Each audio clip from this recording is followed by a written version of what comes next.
Hello everyone, সবাই কেমন আছেন? It's Naima from Canada. আজকে আমরা অনেক কিছু জানবো এই লাইভে, এবং আমি চেষ্টা করব আজকে লাইভটিও যাতে আমি ছোট করে করতে পারি, এবং আমি আরও চেষ্টা করব যাতে আমি আমার লাইভটুকু আমি যখন কথা বলি আস্তে আস্তে কথা বলার জন্য। ওকে, সো সবচেয়ে আগে আমি সবাইকে যে যেখান থেকে দেখছেন এবং জয়েন করবেন, পরবর্তীতে জয়েন করবেন, সবাইকে আমি লর্ড জিসাস ক্রাইস্টের পক্ষ থেকে অনেক অনেক আশীর্বাদ এবং শুভেচ্ছা জানিয়ে আরম্ভ করছি আমার এই লাইভটি। এবং আমি সবচেয়ে প্রথমে যে কথাটি বলবো সেটি হচ্ছে যে সোশ্যাল অ্যাওয়ারনেস, রাইট? যে সামাজিক যে সতর্কতাটুকু সেটিকে আপনারা পালন করছেন। আপনারা যখন বাইরে বের হচ্ছেন, আপনারা যখন কাজে যাচ্ছেন, কাজকর্ম করছেন, রাইট? সো তখন কি আপনারা এই যে ডিস্টেন্স মেনটেন করার যে ব্যাপারটুকু আছে সেই মেনটেনটুকু কি আপনারা করে চলছেন? কেন এই ডিস্টেন্স মেনটেন করার কারণটা কি? সেই কারণটা হচ্ছে যে এই যে করোনার উপদ্রব, করোনা ভাইরাসটা যাতে স্প্রেড আউট না করতে পারে, সেই কারণে কিন্তু আপনাকে আমাকে কি ডিস্টেন্সটা রক্ষা করতে হবে। হ্যাঁ, সো আমরা সামাজিক গ্যাদারিংগুলোতে যাব না, সেগুলোতে জয়েন করব না, কারণ আমরা একটি সুস্থ সমাজ, সুস্থ পরিবেশ উপহার দিতে চাই সবাইকে, রাইট? সো আবারও অনেক অনেক ধন্যবাদ, এবং সেই সাথে আবারও মনে করে দিচ্ছি যে সোশ্যাল ডিস্টেন্সটা অবশ্যই মেনটেন করে চলবেন যাতে এই করোনাটা স্প্রেড আউট করতে না পারে। হ্যাঁ, অনেক অনেক শুভেচ্ছা যে যেখান থেকে দেখছেন আজকের এই লাইভে। এবং সবচেয়ে প্রথমে আমি গত লাইভে অনেকেই আমাকে কমেন্ট করেছেন যে এই কোরআনটি হচ্ছে আপনাদের সবার জন্য, মানে আমাদের সবার জন্য কি লাস্ট টেস্টামেন্ট। নো, এটি কিন্তু ঠিক না। হ্যাঁ, আমি যদি বলি যে আমি আজকে উদাহরণ দিয়ে বলার চেষ্টা করব, বুঝিয়ে বলার চেষ্টা করব। হ্যাঁ, যে সর্বযুগের জন্য, হ্যাঁ, সর্বশেষ যে বইটি সেটি হচ্ছে কি নিউ টেস্টামেন্ট, মানে কি নতুন নিয়ম, পবিত্র বাইবেলের যে একদম যে শেষের বইগুলো আছে, মানে ইঞ্জিল, সেটাই কিন্তু নিউ টেস্টামেন্ট আমরা বলি। সো নিউ টেস্টামেন্টই কিন্তু কি সর্বযুগের, সর্বকালে, সর্ব মানুষের জন্য সর্বশেষ বই। এরপরে কিন্তু আর কোনো বই আসবে না। ওকে, আসার কোনো সম্ভাবনাই নেই। কেন নেই? কারণ এই বইটিতে কিন্তু সৃষ্টির শুরু থেকে, একদম শুরুর দিন থেকে শেষ দিন পর্যন্ত যে কি হবে সব কিছু ইন ডিটেলসে লেখা আছে। ওকে, সো এর বাইরে আর কোনো বই কিন্তু আসবে না। এবং আপনারা এর পরবর্তীতে যে সমস্ত বইগুলো পাবেন সেগুলোর ব্যাপারে কি বলা আছে চলুন একটু জানি।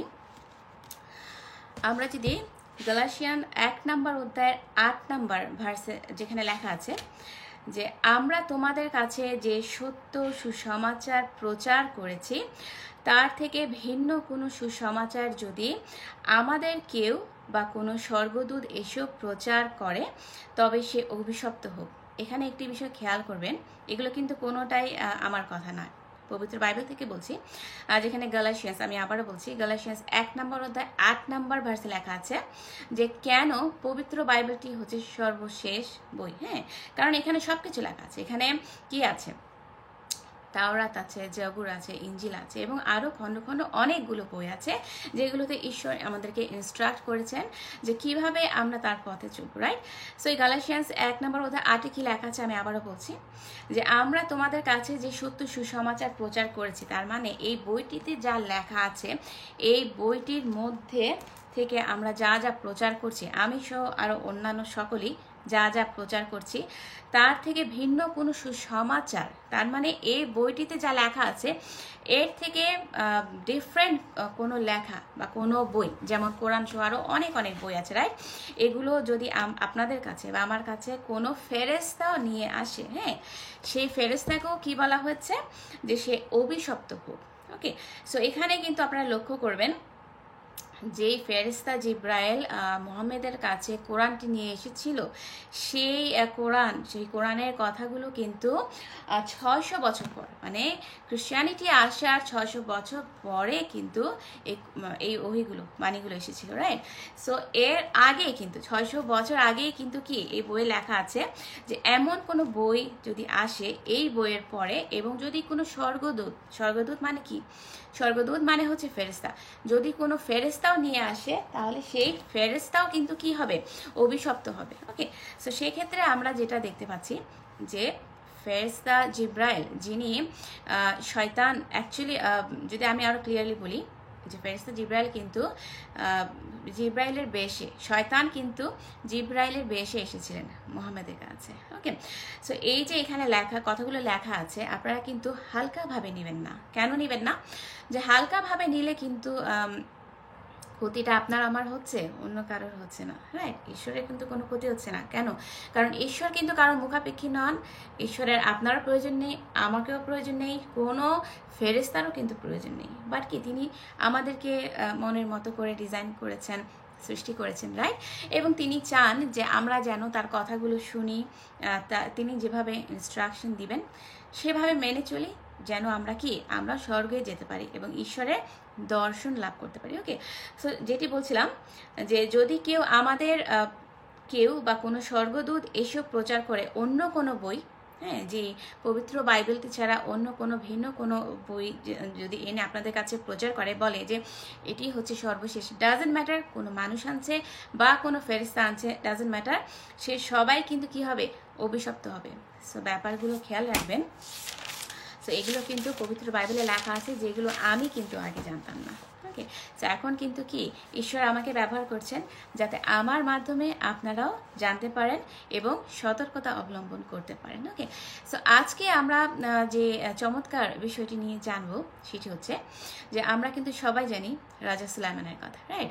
সো রাজা সুলাইমানের যে বহু বিবাহের কথাটি এবং তার যে পরিণতি, সেই কথাটুকু জানবো এবং শেষে আমি একটু অ্যাড করব এই যে বহু বিবাহের ফলে যে ইসলামেও যেহেতু 4টি বিবাহ জায়েজ করেছে, এবং যদিও আল্লাহ বলে থাকেন যে এটি শর্ত সাপেক্ষে, এবং যে পরবর্তীতে তালাকের ব্যাপারটি, এই ব্যাপারটি আমি ছোট করে একটু এক্সপ্লেইন করার চেষ্টা করব যে আসলে বহু বিবাহের যে পজিটিভ কোনো ক্ষেত্র আছে কিনা, পজিটিভ কোনো দৃষ্টিভঙ্গি আছে কিনা, এবং নেগেটিভগুলো কী কী, সেগুলো আমরা জানবো।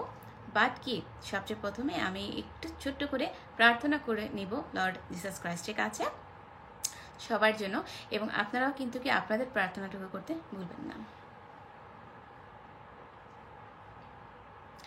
মাই lord Jesus, thank you so much আমাকে এত সুন্দর একটি দিন উপহার দেওয়ার জন্য, এবং আমাকে এই গসপেলের যে কথাগুলো সেগুলো, এই বাইবেলের যে কথাগুলো সেগুলো প্রচার করতে দেওয়ার যে সম্মানটুকু তুমি আমাকে দিয়েছো মাই লর্ড, সেই জন্য তোমাকে অনেক অনেক থ্যাংক ইউ দিচ্ছি মাই লর্ড।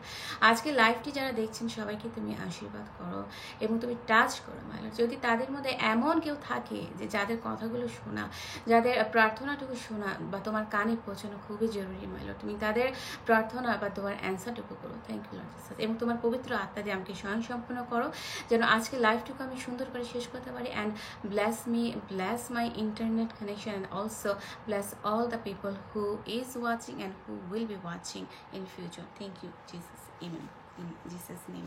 ওকে, সো সবচেয়ে প্রথমে আমি ছোট্ট একটি কথা বলবো, সেটি হচ্ছে ছোট করে বলার চেষ্টা করব, গুছিয়ে বলার চেষ্টা করব যে ঈশ্বর মানুষকে কি করেন, ঈশ্বর মানুষকে সুযোগ দেন, ইনস্ট্রাক্ট করেন, গাইড দেন, রাইট? তিনি আমাদের গাইডেন্স দেন যাতে আমরা তার নির্দেশিত পথে চলতে পারি, রাইট? তার নির্দেশিত পথে চলার জন্য তিনি কিন্তু সেই সৃষ্টির প্রথম থেকে রাইট এখন পর্যন্ত তিনি কি দিয়ে যাচ্ছেন, আমাদেরকে নির্দেশনাবলী দিয়ে যাচ্ছেন, রাইট? যে কোন পথে আমাদেরকে কিভাবে জীবন যাপনটা করতে হবে এবং কিভাবে চললে আমরা কি অন্য দেবতাদের পাল্লায় পড়ে তার ক্রোধের কারণ হব না। কার ক্রোধের কারণ হব না? ঈশ্বরের ক্রোধের কারণ আমরা হব না। হ্যাঁ, কারণ যে আমরা যদি অন্য দেবতাদের ফলো করি তাহলে কিন্তু আমরা অটোমেটিক মানে অপোজিট ডাইরেকশনে হাঁটা শুরু করব। ওকে, সো অনেক সময় আমরা কি করি যে আমরা ঈশ্বরের দেয়া বাণীগুলো আমরা ফলো করি, রাইট? তার নির্দেশগুলো আমরা ফলো করি, তার কথা মতো চলি, তার ইনস্ট্রাকশনগুলো কি করি, ফলো করি, যার কারণে কি দেখি আমরা আমাদের জীবনে যে অনেক সাকসেস বা উন্নতিগুলো কিন্তু আমরা দেখতে পাই, রাইট? আমাদের পথটা কি হয়ে যায়, অনেক স্মুথ হয়ে যায়, সোজা হয়ে যায়, সমান্তরাল হয়ে যায়, রাইট?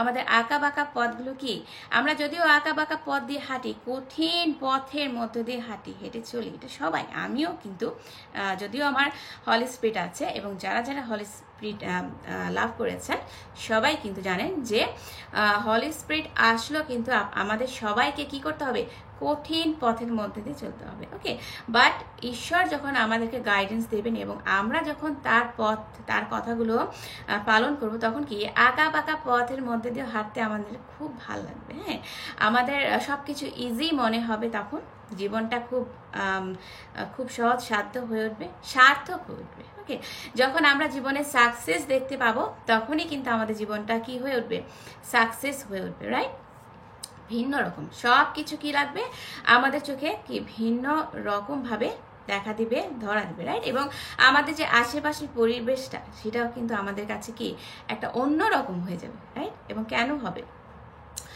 কেন আমাদের মধ্যে এই ভালো লাগার যে অনুভূতিটা জন্মাবে, সেটাকে আপনারা বলতে পারেন? কারণ কি, যে আমরা ঈশ্বরের মানে জিসাস ক্রাইস্টের কথা আমরা মেনে চলছি প্রত্যেকটা মুহূর্তে মুহূর্তে। রাইট, সেই কারণে কিন্তু আমরা যে ভালোবাসাটুকু ঈশ্বরের কাছ থেকে লাভ করব, আমরাও কিন্তু কি সেই ভালোবাসাটুকু সমাজের সবাইকে স্প্রেড আউট করতে চাইবো, মানে কি ছড়িয়ে দিতে চাইবো। রাইট, ভালোবাসতে মন চাবে, তখন দেখবেন কি যে অটোমেটিক কিন্তু কি সমাজের সবাইকে কেমন যেন আমার কাছে টানতে মন চাইছে, ভালোবাসতে মন চাইছে। রাইট, কিন্তু কি এর বিপরীতটাও হতে পারে। রাইট, কেমনে হতে পারে, কিভাবে এই বিপরীতটা যে হবে, এই যে আমাদের ভালো লাগার, ভালো যে আসার যে জায়গাটুকু, সেটা আমরা কিভাবে অপোজিটে আনতে পারি, সেই ব্যাপারে আমি কথা বলবো।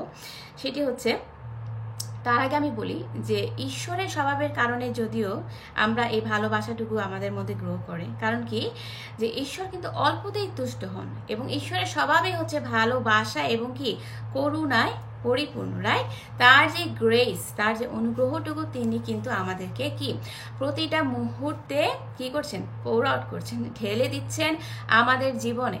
যদিও কি আমরা দেখতে পাই না, কারণ কি আমরা ঈশ্বরকে কিন্তু দেখতে পাই না, বাট তার অনুগ্রহটা, তার যে করুণা, যে আমাদের জীবনে কি কি করলে মঙ্গল হবে, সেই সব কিছু কিন্তু কি তার কারণে আসছে, তার এই অনুগ্রহের জন্যই কিন্তু আসছে এই দয়াটুকু, এই গ্রেসটুকু। অ্যান্ড অফকোর্স আমরা কিন্তু তাকে থ্যাংক ইউ দিতে ভুলবো না।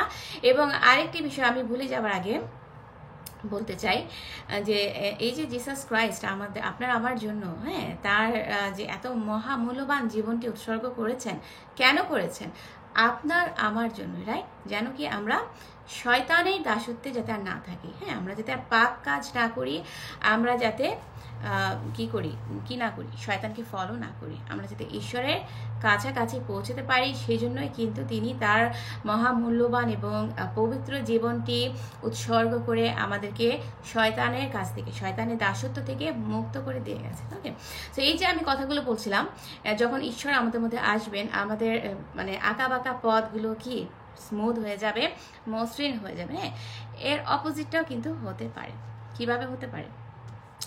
যখন আমরা পজিটিভের সাথে নেগেটিভ অ্যাড করব, তখনই কিন্তু কি দেখা যাবে, একটা ক্ল্যাশের সৃষ্টি হবে। রাইট, যেখান থেকে বিভিন্ন ধরনের কি সমস্যা জন্ম নেবে, যেমন একটা থেকে আরেকটা, ডাজেন্ট ম্যাটার, ছোট থেকে বড় যে কোনো ধরনের সমস্যা কিন্তু কি তৈরি হবে, এই অপোজিট ডিরেকশন বা রং ডিরেকশনে হাঁটার কারণে। হ্যাঁ, যেহেতু আমরা ঈশ্বরের কথা শুনছি না, আমরা পজিটিভের সাথে নেগেটিভ মিক্স করে ফেলছি। হ্যাঁ, সেটা হোক আমরা বুঝে করি বা না বুঝে করি, সেটা কিন্তু হয়ে যাচ্ছে।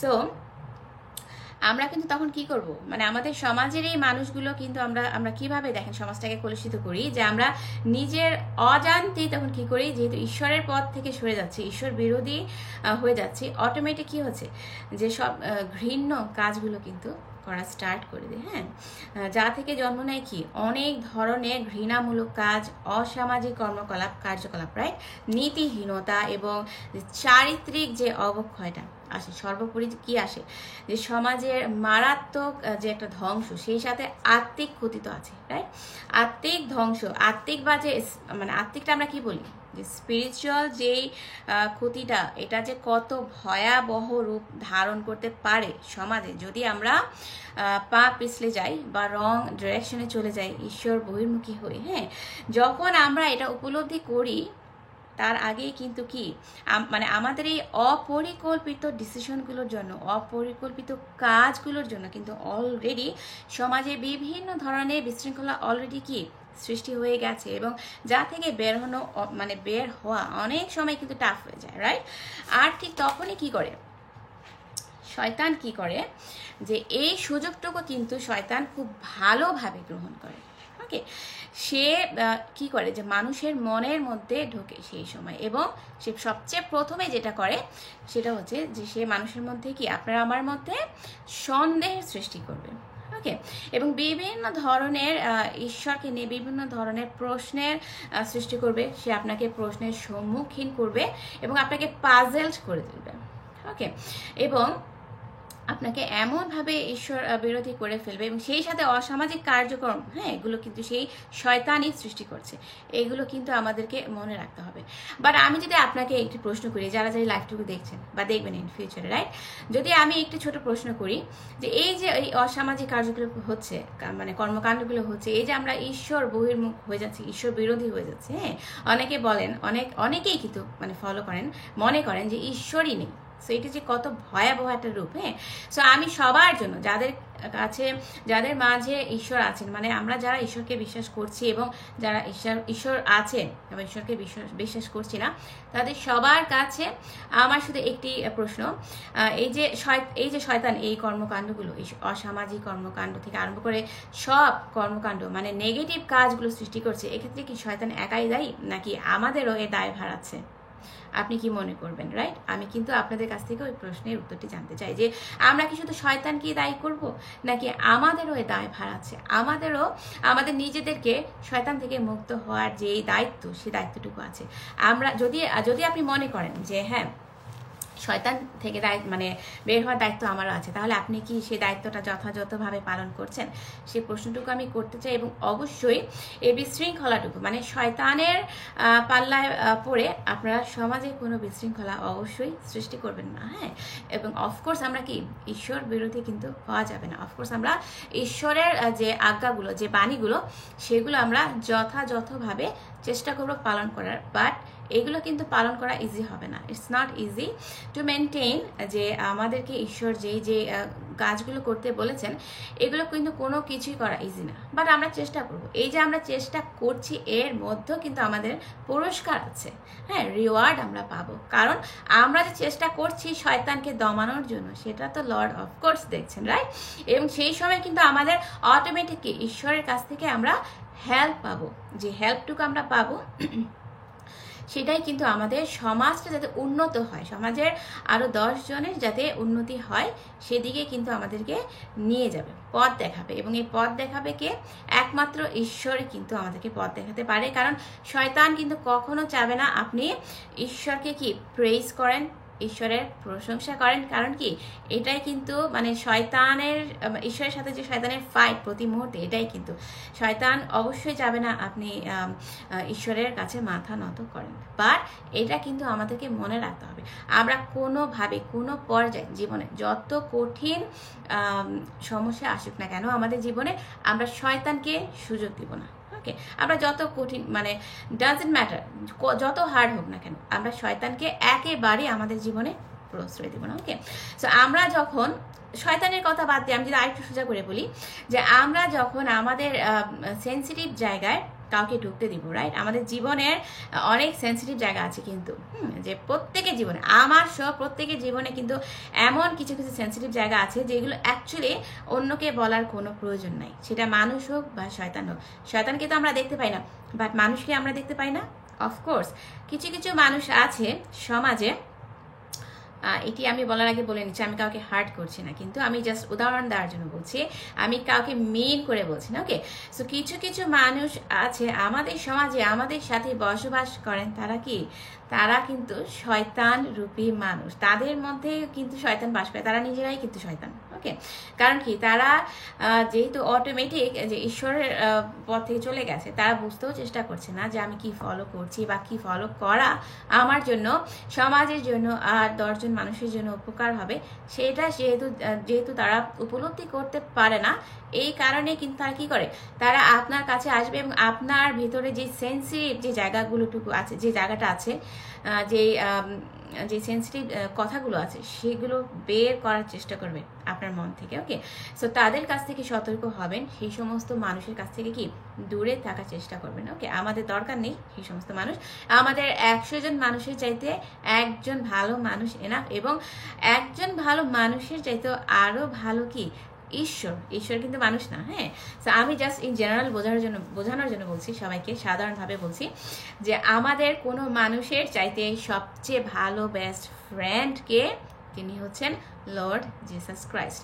এবং তিনি যদি আমাদের মাঝে থাকেন, আমার সাথে থাকেন, হ্যাঁ, ইয়েস, আমরা তাকে অবশ্যই দেখতে পাবো না, but we can feel how. আপনার যখন খারাপ লাগবে আপনি তার সাথে কথা বলতে পারেন। আপনার যখন কোনো কিছু দরকার, পারিবারিক, সামাজিক, আপনার ছেলে মেয়েদের ক্ষেত্রে, বা আপনার হেলথের ক্ষেত্রে, বা আপনি যেমন আপনার স্বাস্থ্য ক্ষেত্রে আপনার কোনো কিছু যদি ভালো ফিল নাও করেন, সেক্ষেত্রে আপনি সর্ব ব্যাপারে কার সাথে কথা বলতে পারেন? ঈশ্বরের সাথে কথা বলতে পারেন। এবং জিসাস ক্রাইস্ট কিন্তু সব সময় আপনার জন্য অ্যাভেলেবেল। এখনও যদি আমি একটি কথা বলি, যে ধরেন আপনার একজন বেস্ট ফ্রেন্ড আছে, রাইট, এবং আপনার প্রয়োজন, আপনার খারাপ লাগছে, বাট আপনার প্রয়োজন তার সাথে কথা বলার, এবং আপনি তাকে ফোন দিলেন, এবং সে কিন্তু অপরপক্ষে কি বললো যে আমি এখন বিজি, সে কিন্তু আপনাকে সময় দিতে পারছে না, রাইট? কারণ কি, সে হয়তো অন্য কাজে বিজি, সে হয়তো বিজি থাকতেও পারে, সে সত্যি কথাও বলতে পারে, মিথ্যা কথাও বলতে পারে, বাট আই ডোন্ট নো। আমি জাস্ট বোঝানোর জন্য বলছি যে আপনি যে মানুষটার উপরে নির্ভর করছেন, আপনি যার উপরে নির্ভর করে আপনার কথাগুলো, মনের কথাগুলো শেয়ার করছেন, হু নোজ, একদিন সেই হয়তো আপনার এই কথাগুলো নিয়ে, হ্যাঁ, যে আমরা যেমন বলি না, যে বাঙালিরা যে তিলকে তাল গাছ করে বলা, হ্যাঁ, তিলকে তাল করে বলা, যে ছোট্ট একটা বিষয়কে লম্বা ইলাস্টিকের মতো কি লম্বা করে টানতে টানতে এতটাই আমরা বলি, অ্যাকচুয়ালি সেটুকু আমি বলিও নি। এরকম কিন্তু আমার জীবনে কিন্তু অনেক অনেক ঘটেছে, এখনো ঘটছে, যে এমন সময় এমন কথা আমি আগে শুনতাম, এখন অবশ্য অনেক কম, কারণ আমি যেহেতু এখন মানুষকে গুরুত্ব কম দিচ্ছি, আমি সৃষ্টিকর্তাকে জিসাস ক্রাইস্টকে আমি গুরুত্বটা বেশি দিচ্ছি, এই কারণে কি ওরা কিন্তু সুযোগ নিতে পারছে না। But oh my god, but আমি যদি আমার নিজের কথা বলি, যে আগে আমার এমন হতো যে হয়তো আমি একটা ওয়ার্ড বা একটা সেন্টেন্স বললে, যদি আমি একটা বাক্য বলি পুরাপুরি, এরা মনে হয় আমার আশেপাশের মানুষগুলো, বা আমি যাদের কাছে বলছি, তারা মনে হয় আরো 100টা লাইন রচনা করে ওগুলো অ্যাড করে মানুষের কাছে বলতো। এবং এটা স্বাভাবিক যে এটা আপনার কানে আসবেই। হ্যাঁ, কিভাবে আসবে আমি সবাই জানি না সে কিভাবে বলবে, কিভাবে স্প্রেড করবে, হ্যাঁ, বাট কোনো না কোনোভাবে কিন্তু কি সেই কথাগুলো একজন থেকে আরেকজন, আরেকজন থেকে আরেকজন আপনার কাছে, আপনার কানে কিন্তু শেষ পর্যন্ত সেই কথাগুলো চলে আসছে। সো আমি যখন সেই কথাগুলো আমি শুনতাম, আমি নিজেই অবাক হয়ে যেতাম, এবং আমি যখন তাদেরকে বোঝানোর চেষ্টা করতাম যে আমি তো এই কথাগুলো বলিনি, বাট তারা কিন্তু তখন আর আমাকে বিশ্বাস করতো না। আমার কথাগুলো হয়তো আপনাদের বিশ্বাস হচ্ছে না, বাট যারা আমার মতো সিচুয়েশনে পড়েছেন তাদের এই কথাগুলো বিশ্বাস হবে যে আমি কি বলতে চাচ্ছি। হ্যাঁ, সো আমরা মানুষকে বিশ্বাস না করে আমরা ঈশ্বরের উপর নির্ভর করি, দেখবেন আপনার জীবনটা ফুলের বাগানের মতো হয়ে যাচ্ছে। হ্যাঁ, যে কম মানুষ ভালো এই কারণে যে আমাদের সমাজটা এখন কি বিষাক্ত হয়ে গেছে, রাইট? যে আমাদের চাহিদাগুলো মেটানোই মনে হয় আমাদের একমাত্র লক্ষ্য হয়ে গেছে। হ্যাঁ, যে কে কি করছে, কার কি প্রয়োজন সেটা আমাদের প্রয়োজন নেই, বাট আমি আমার চাহিদা মেটাবো, আমি ভালো থাকবো, সেটাই মনে হয় মুখ্য হয়ে গেছে। না, ঈশ্বর আমাদেরকে কিন্তু আমার চাহিদা মেটানোর জন্য আমাকে সৃষ্টি করেননি। হ্যাঁ, আমাকে কিন্তু তিনি সৃষ্টির সেরা জীব করেছেন, আমাকে কর্তৃত্ব দিয়েছেন এই পৃথিবী শাসন করার জন্য। কারণ কি, আমার উপরেও আরেকজন আছেন যিনি আমাদেরকে হেল্প করবেন এই পৃথিবীটা সুন্দর করে সাজিয়ে গুছিয়ে রাখার জন্য। এবং আমার উপরে কে আছেন? লর্ড জিসাস ক্রাইস্ট আছেন, যিনি আপনাকে আমাকে সাহায্য করবে, আমাদেরকে ভয় পাওয়ার কিছু নেই। হ্যাঁ, এবং আপনারা সবাই লাইভে জয়েন করেন, আর যারা যারা দেখছেন অনেক অনেক ধন্যবাদ সবাইকে, অনেক অনেক জিসাস ক্রাইস্টের পক্ষ থেকে অনেক অনেক শুভেচ্ছা। এবং আপনারা সবাই লাইভে জয়েন করেন এই কারণে যে কে কি বলছে, আশেপাশে কে কি বলছে একদম আপনারা এগুলো চিন্তা করবেন না, চিন্তা না করে জাস্ট লাইভে জয়েন করেন, শোনার চেষ্টা করেন। আমি কিন্তু হিন্দু, মুসলিম, খ্রিস্টান, ডাজেন্ট ম্যাটার, আমি সবার লাইভগুলো শুনি। কেন শুনি? কারণ আমরা যত শুনবো, এক একজনের কথা বলার স্টাইল একরকম, রাইট? এবং প্রত্যেকের কাছ থেকে কিন্তু আপনি অনেক কিছু জানতে পারবেন, শুনতে পারবেন, এবং যে যাচাইয়ের যেটা ব্যাপার আছে সেই ব্যাপারগুলো কিন্তু তখন আপনার মধ্যে ধরা পড়বে। এবং আমি যেটা বলতে চাচ্ছিলাম, আমি আমার মূল কথা আসি যে আমরা ঈশ্বরকে বাদ দিয়ে অবশ্যই কোনো মানুষকে আমাদের বেস্ট ফ্রেন্ড করার প্রয়োজন নেই। ঈশ্বর আমাদের জন্য মানে জিসাস ক্রাইস্ট আমাদের জন্য এভরি সেকেন্ড এভরি মোমেন্টে কিন্তু কি রেডি আছেন। হ্যাঁ, সো যেই কথাটুকু আমি বলছিলাম যে আমরা যখন আমাদের সেন্সিটিভ জায়গায় কাউকে ঢুকতে সাহায্য করব, হ্যাঁ, সে কিন্তু অবশ্যই সেই জায়গাটুকুতে ঢুকে বসে থাকবে, এবং যখন সে ঢুকে বসে পড়বে তখন কিন্তু আপনি তাকে আর বের করতে পারবেন না, অবশ্যই পারবেন না। হ্যাঁ, এবং আপনি আমি যদি তাকে সুযোগ দিই সে কেন নিবে না? সে হোক শয়তান, তো নিবেই, শয়তান আপনি সুযোগ না দিলেও নিবে। বাট মানুষরূপী যে কথাগুলো আমি বললাম যে ডিফারেন্ট সমাজে কিন্তু অনেক ধরনের মানুষ আছে, সেই মানুষদের কাছ থেকে কি আমাদেরকে সাবধানতা অবলম্বন করতে হবে। হ্যাঁ, সো তাদেরকেও আমরা কিন্তু সুযোগ দিব না আমাদের সেন্সিটিভ জায়গায় আঘাত করার জন্য, বা আমাদের কথাগুলো আমরা কার কাছে একমাত্র বলবো? জিসাস ক্রাইস্টের কাছেই বলবো। হ্যাঁ, সো আমরা মানে আমি আরও একটু উদাহরণ দিয়ে বলতে চাই, আরেকটু সহজ করে বলতে চাই যে খুবই ইম্পর্টেন্ট এই কথাগুলো যেগুলো আমি বলবো এখন, যে আমাদের যাদের মধ্যে ঈশ্বর উপস্থিত আছেন, মানে আমরা যারা হলি স্পিরিট লাভ করেছি তারা কিন্তু খুবই লাকি, রাইট? সো তিনি যখন মানে হলি স্পিরিট বা ঈশ্বর, হলি স্পিরিটই কিন্তু আমাদের সৃষ্টিকর্তা, তিনিই কিন্তু আপনাকে আমাকে সৃষ্টি করেছেন। ওকে, সো তিনি যখন আমাদের কোনো কিছু করার জন্য ইনস্ট্রাকশন দেবেন, হ্যাঁ, যদি আমরা তাকে ফলো করি তার মানে হচ্ছে কি আমরা তার বাধ্যতা স্বীকার করছি, তার কথাগুলো 100% আমরা মেনে চলছি। হ্যাঁ, অপরদিকে অন্যটা কিন্তু মানে ঘটতে পারে, যেমন যে আমরা যদি ঈশ্বর যেটা ইনস্ট্রাকশন দিচ্ছেন, ইনস্ট্রাক্ট করতে বলছেন, যে গাইডেন্স যেভাবে আমাদেরকে গাইডেন্স দিচ্ছেন, হ্যাঁ, যে এভাবে চলো না, এটা করো, ওভাবে না ওটা করো, রাইট? সেটা কিভাবে, সেটা কিন্তু আপনি কাজ করার মধ্যে আপনি বুঝে যাবেন যে ঈশ্বর আপনাকে কোন দিকে নিয়ে যাচ্ছে। সো এই ব্যাপারগুলো যদি আমরা ফলো না করি, হ্যাঁ, আমরা যদি ঈশ্বরকে মানে ঈশ্বরের গাইডেন্সগুলো বা ঈশ্বরের ইনস্ট্রাকশনগুলো আমরা যথাযথভাবে 99.9% নিলেও কিন্তু হবে না। হ্যাঁ, আমরা যদি তার ইনস্ট্রাকশনগুলো 100% ফলো না করি এবং এগুলো যদি আমরা লাইট বা হালকা হিসেবে নেই, তাহলে কি হবে? তাহলে কিন্তু আমরা অটোমেটিকই ঈশ্বরের অবাধ্যতা স্বীকার করছি, আমরা ঈশ্বরের অবাধ্য হচ্ছি। হ্যাঁ, এবং ঈশ্বর কিন্তু অবশ্যই আপনার আমার চাইতে ভালো জানেন যে কখন কোন কাজটা করলে ভালো হবে, সেটা কিন্তু আমরা জানি না। হ্যাঁ, কারণ কি তিনি কিন্তু আমাদের প্যারেন্ট, রাইট? আমাদের অভিভাবক। সো আমরা সবসময় কার উপর ডিপেন্ড করব? মানুষের উপর না। কোনো মানুষকে আমরা বেস্ট ফ্রেন্ড করব না, আমরা আমাদের জীবনে বেস্ট ফ্রেন্ড করব কাকে? ঈশ্বরকে। আমরা তার অবাধ্য হব না, ভুল পথে হাঁটবো না, ঈশ্বরের ডাইরেকশনে হাঁটবো, এবং তিনি আমাদেরকে যে পথে হাঁটানোর জন্য গাইডেন্স দেবেন, ইনস্ট্রাক্ট করবেন, সেই পথেই আমরা হাঁটার চেষ্টা করব। এবং অবশ্যই কি তিনি আমাদেরকে কিন্তু রং ডিরেকশন নিয়ে যাবেন না, এই কথাটা কিন্তু আমাদের মনে রাখতে হবে। হ্যাঁ, বাট এখানে আরেকটা জিনিস মনে রাখা খুবই ইম্পর্টেন্ট, সেটি হচ্ছে যে যদিও তিনি আমাদেরকে কি করবেন? অফার করবেন, গাইডেন্স দিবেন, ইনস্ট্রাক্ট দিবেন, এবং কোন পথে চললে আমাদের জীবনটা কি সহজ হয়ে যাবে, আঁকা বাঁকা পথগুলো কি মসৃণ লাগবে, হ্যাঁ, সব কিছুই তিনি আমাদেরকে করবেন। বাট একটি জিনিস তিনি করবেন না। কেউ কি বলতে পারেন যে আমি কি বলতে চাচ্ছি?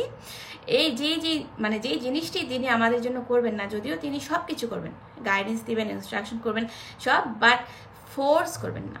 তিনি আমাদেরকে কখনোই পুশ করবেন না, ফোর্স করবেন না সেই কাজটুকু করার জন্য। হ্যাঁ, কারণ কি? কারণ ঈশ্বর কাউকে কোনো কিছু ফোর্স করে করান না। হ্যাঁ, ঈশ্বরের কথা যদি আমরা ফলো না করি, আমরা কিন্তু আলটিমেটলি আমরা যে অপোজিট মানে ঈশ্বরের অপোজিট পথে চলে যাচ্ছি, ঈশ্বরকে ফলো করছি না। হ্যাঁ, সো এর ফলে যেটা হবে যে আমরা কিন্তু যারা নতুন তাদের জন্য এই কথাগুলো খুবই ইম্পর্টেন্ট, যে আমরা যেহেতু ঈশ্বর আমাদেরকে ফোর্স করবে না, কারণ আমাদের স্বাধীনতা আছে।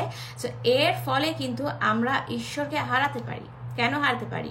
হ্যাঁ, যে কারণ যে ঈশ্বর হচ্ছেন পবিত্র, এবং ঈশ্বর কিন্তু আমাদেরকে মানে জিসাস ক্রাইস্ট কিন্তু আমাদেরকে কোনো রং গাইডেন্স দিয়ে রং পথে নিয়ে যাবেন না। হ্যাঁ, এটা আমাদেরকে সবচেয়ে আগে মনে রাখতে হবে। এবং পবিত্র আত্মা বা ঈশ্বর, আপনি যেটাই বলেন না কেন, ঈশ্বর বলেন, হলি স্পিরিট বলেন, পবিত্র আত্মা বলেন, জিসাস ক্রাইস্ট বলেন, সব কিছুই কিন্তু তিনি একজনই, লর্ড জিসাস ক্রাইস্ট। ওকে, সো তিনি মানে আমরা যখন তার কথাটুকু মানবো না, তিনি কিন্তু তখন আমাদের মধ্যে বসবাস করতে পারবেন না। কারণ কি? আমরা যখন শয়তানকে ফলো করব, তখন কি মানে ঈশ্বর আমাদের সাথে থাকতে পারবেন? অফকোর্স না। কারণ কি? ঈশ্বর হচ্ছে পবিত্র, ন্যায়পরায়ণ, রাইট? এবং তিনি যে জাজমেন্টটুকু করে থাকেন, তিনি যে জাস্টিসটুকু শো করে থাকেন, সেটা সবার জন্য এক। আপনার জন্য এক হবে, আমার জন্য আরেক হবে, নো।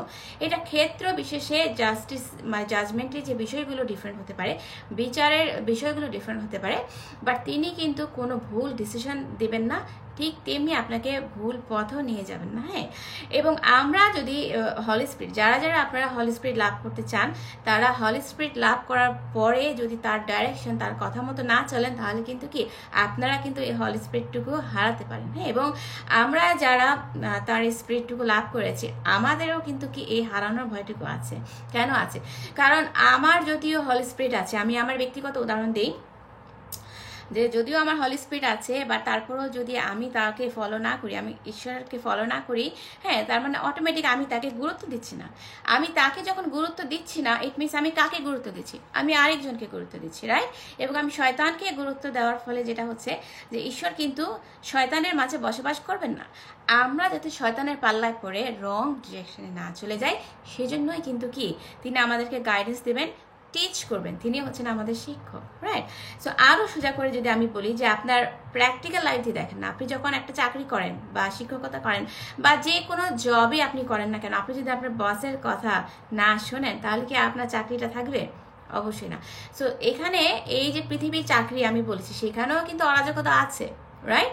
সো চাকরির ক্ষেত্রেও দেখা যায় কি অনেক অনৈতিক অনেক কিছু দেখা যায়, বাট আমি এটা উদাহরণের জন্য বলেছি যে সব জায়গা কিন্তু এক না। হ্যাঁ, সব মানে সমস্ত কাজের ক্ষেত্রেই যে অরাজকতা বা অনৈতিকতা চলে সেটাও কিন্তু না। এমন অনেক প্রতিষ্ঠান আছে যেখানে কিন্তু কি তারা খুব সুন্দর ডাইরেকশন ফলো করে এবং আইনগুলো মেনে চলে, সব সুন্দর। সে অফিসটাই কিন্তু অন্যরকম, রাইট?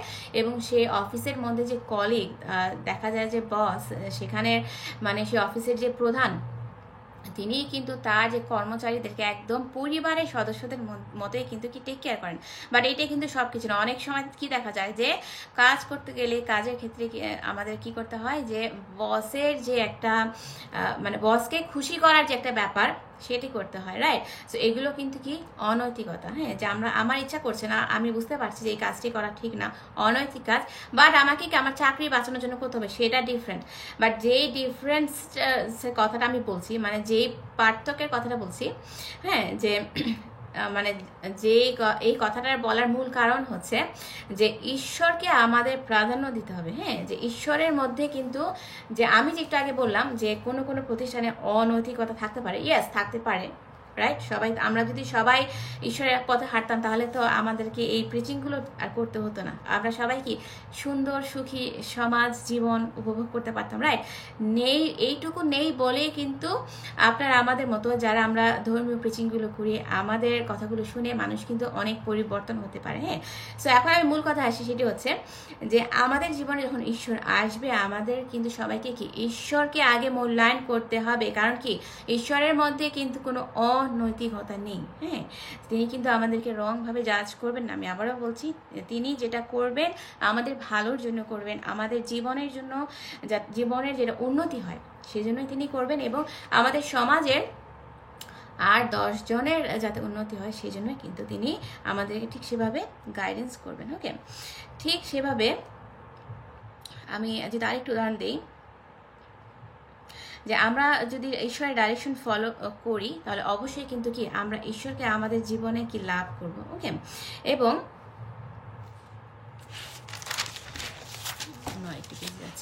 এবং আমরা যখন ঈশ্বরকে ফলো করব না, তখন কিন্তু ইনভিজিবল একটা পাওয়ার আমাদের মধ্যে চলে আসবে। এই ইনভিজিবল পাওয়ারটা কি? সেটি হচ্ছে শয়তানিক পাওয়ার, ডিমনিক ফোর্স। ওকে, এবং এই শয়তানের যে পাওয়ারটা আসবে, শয়তান কিন্তু দেখা যায় না। আমি আবারও বলছি, শয়তানকে কিন্তু আমরা কেউই দেখতে পাই না। হ্যাঁ, বাট শয়তান যে কর্মকাণ্ডগুলো করছে, যে অরাজকতাগুলো সমাজে সৃষ্টি করছে, সেগুলো কিন্তু আমরা পরিলক্ষিত করতে পারি কিভাবে? কাজের মাধ্যমে। কারণ কি, যে ঈশ্বর কখনো কিন্তু কোনো নেগেটিভ কাজ করবে না। এই কথাটুকু মনে রাখলে কিন্তু আপনি বুঝতে পারবেন যে আপনি যদি এমন কোনো নীতিহীনতার কাজ করে থাকেন, তাহলে আপনাকে প্রথমে বুঝতে হবে যে এটি ঈশ্বরের কাজ না, এটি কার কাজ? এটি শয়তানের কাজ। ওকে, সো এই যে এই যে আমরা যখন শয়তানের পাল্লায় পড়ে যাব এবং আমাদের ডাইরেকশন থেকে বের হয়ে এসে আমরা রং ডাইরেকশনে চলে যাব, তখন শয়তান কি করবে? আমাদের যে ফেথটুকু আছে, মানে যে আমাদের মধ্যে যে বিশ্বাসটুকু আছে, দুর্বল করার সুযোগ পাবে। হ্যাঁ, এতই দুর্বল করবে যে আমরা কিন্তু নিজেরাও বুঝবো না। মানুষ কি অল্পতেই কিন্তু ভুলে যায়। হ্যাঁ, ভুলো মনা, আমরা কিন্তু স্বভাবজাত খুবই দুর্বল, এটা কিন্তু ঈশ্বর কি জানেন। হ্যাঁ, এই কারণেই কিন্তু ঈশ্বরের যে আত্মাটা, আমরা যেটাকে হলি স্পিরিট বলি, সেই পবিত্র আত্মাটা লাভ করা কিন্তু আমাদের সকলের জন্য খুবই দরকারি। হ্যাঁ, তো এই যে আমি বলছিলাম যে শয়তান কিন্তু কি করবে, আমাদের ফেথটাকে দুর্বল করার সুযোগ পাবে, এবং সেই সুযোগটা কিন্তু সরি আপনি আমি করে দিচ্ছি, আপনি আমি কিন্তু তাকে সুযোগ দিচ্ছি। ওকে, সো আলটিমেটলি কি হবে, সো ঈশ্বর যখন দেখবেন যে আমরা তার কথার মূল্য না দিয়ে কি করছি, শয়তানকে ফলো করছি, বা বিভিন্ন ফলস দেবতা, হ্যাঁ, যে পৌত্তলিক দেবতাদের ফলো করছি, অফকোর্স ঈশ্বর কিন্তু খুশি হবেন না। হ্যাঁ, কারণ কি তিনি কিন্তু বারবারই বলছেন যে আমাকে ছাড়া অন্য কোনো দেবতার পূজা করো না, অন্য কারোর উপাসনা তোমরা করো না, রাইট? অন্য কারোর কাছে মাথা নত করো না। বাট আমরা কিন্তু অপোজিটটাই করছি। শয়তানি কিন্তু অলরেডি মানে আমাদেরকে আস্তে আস্তে নিয়ে যাচ্ছে কোথায়, ফলস দেবতাদের কাছে। এবং এই ফলস দেবতায় কিন্তু আমরা কিন্তু অনেকেই জানি না যে এই যে ফলস দেবতা বা পৌত্তলিক দেবতায় কিন্তু কি এক একজন শয়তানের বেশি তারা কি পার্ট চেঞ্জ করে, রূপান্তর হয়। সো তারা কিন্তু অবশ্যই ঈশ্বরের কোনো অংশ নন। হ্যাঁ, সো এই ফলস দেবতাদের পাল্লায় পড়ে কি আমরা অবশ্যই আমাদের জীবনটাকে নরকের পথে নিয়ে যাব না। এটি কিন্তু একটি ভয়াবহ একটি পথ, যেখানে শুরু আছে শেষ নেই। কারণ কি একবার নরকের মধ্যে ঢুকলে কি আমরা বেরোতে পারবো? Of course not. সো আমরা যাতে ঈশ্বর সব সময় খুশি থাকে সেই কাজটি করব। আমরা কোনো অপদেবতা মানে শয়তানের পূজা বা ফলস গডের উপাসনা করব না। হ্যাঁ, সো আমি আরেকটি বিষয় অ্যাড করতে চাই যে আমরা যখন শয়তানের আন্ডারে চলে যাব তখন কি হবে, যে আমাদের জীবনের যে কন্ট্রোলটা ঈশ্বরের হাতে ছিল সেটা কার হাতে চলে যাবে, অটোমেটিক চলে যাবে কার হাতে, শয়তানের হাতে কিন্তু সেই কন্ট্রোলটা চলে যাবে। একদম 100% কিন্তু আমরাই দেই, আপনি আমি তাই। হ্যাঁ, এটা কিন্তু ঈশ্বর কিন্তু আপনাকে কখনোই বলবে না যে তুমি অপদেবতা বা শয়তানকে ফলো করো, কারণ তিনি কিন্তু নিজেই বলছে যে সিক মি অ্যান্ড লিভ, মানে কি যে আমাকে খোঁজার চেষ্টা করো, আমাকে লাভ করার চেষ্টা করো, এবং আমি তোমাকে কি পরবর্তী গাইডেন্সগুলো দিব। রাইট, কত সুন্দর সুন্দর কথা তিনি কিন্তু কি পবিত্র বাইবেলে বলে দেওয়া আছে। বাট আপনি আমি কিন্তু কি করছি, অপদেবতাদের ফলো করে যে একটা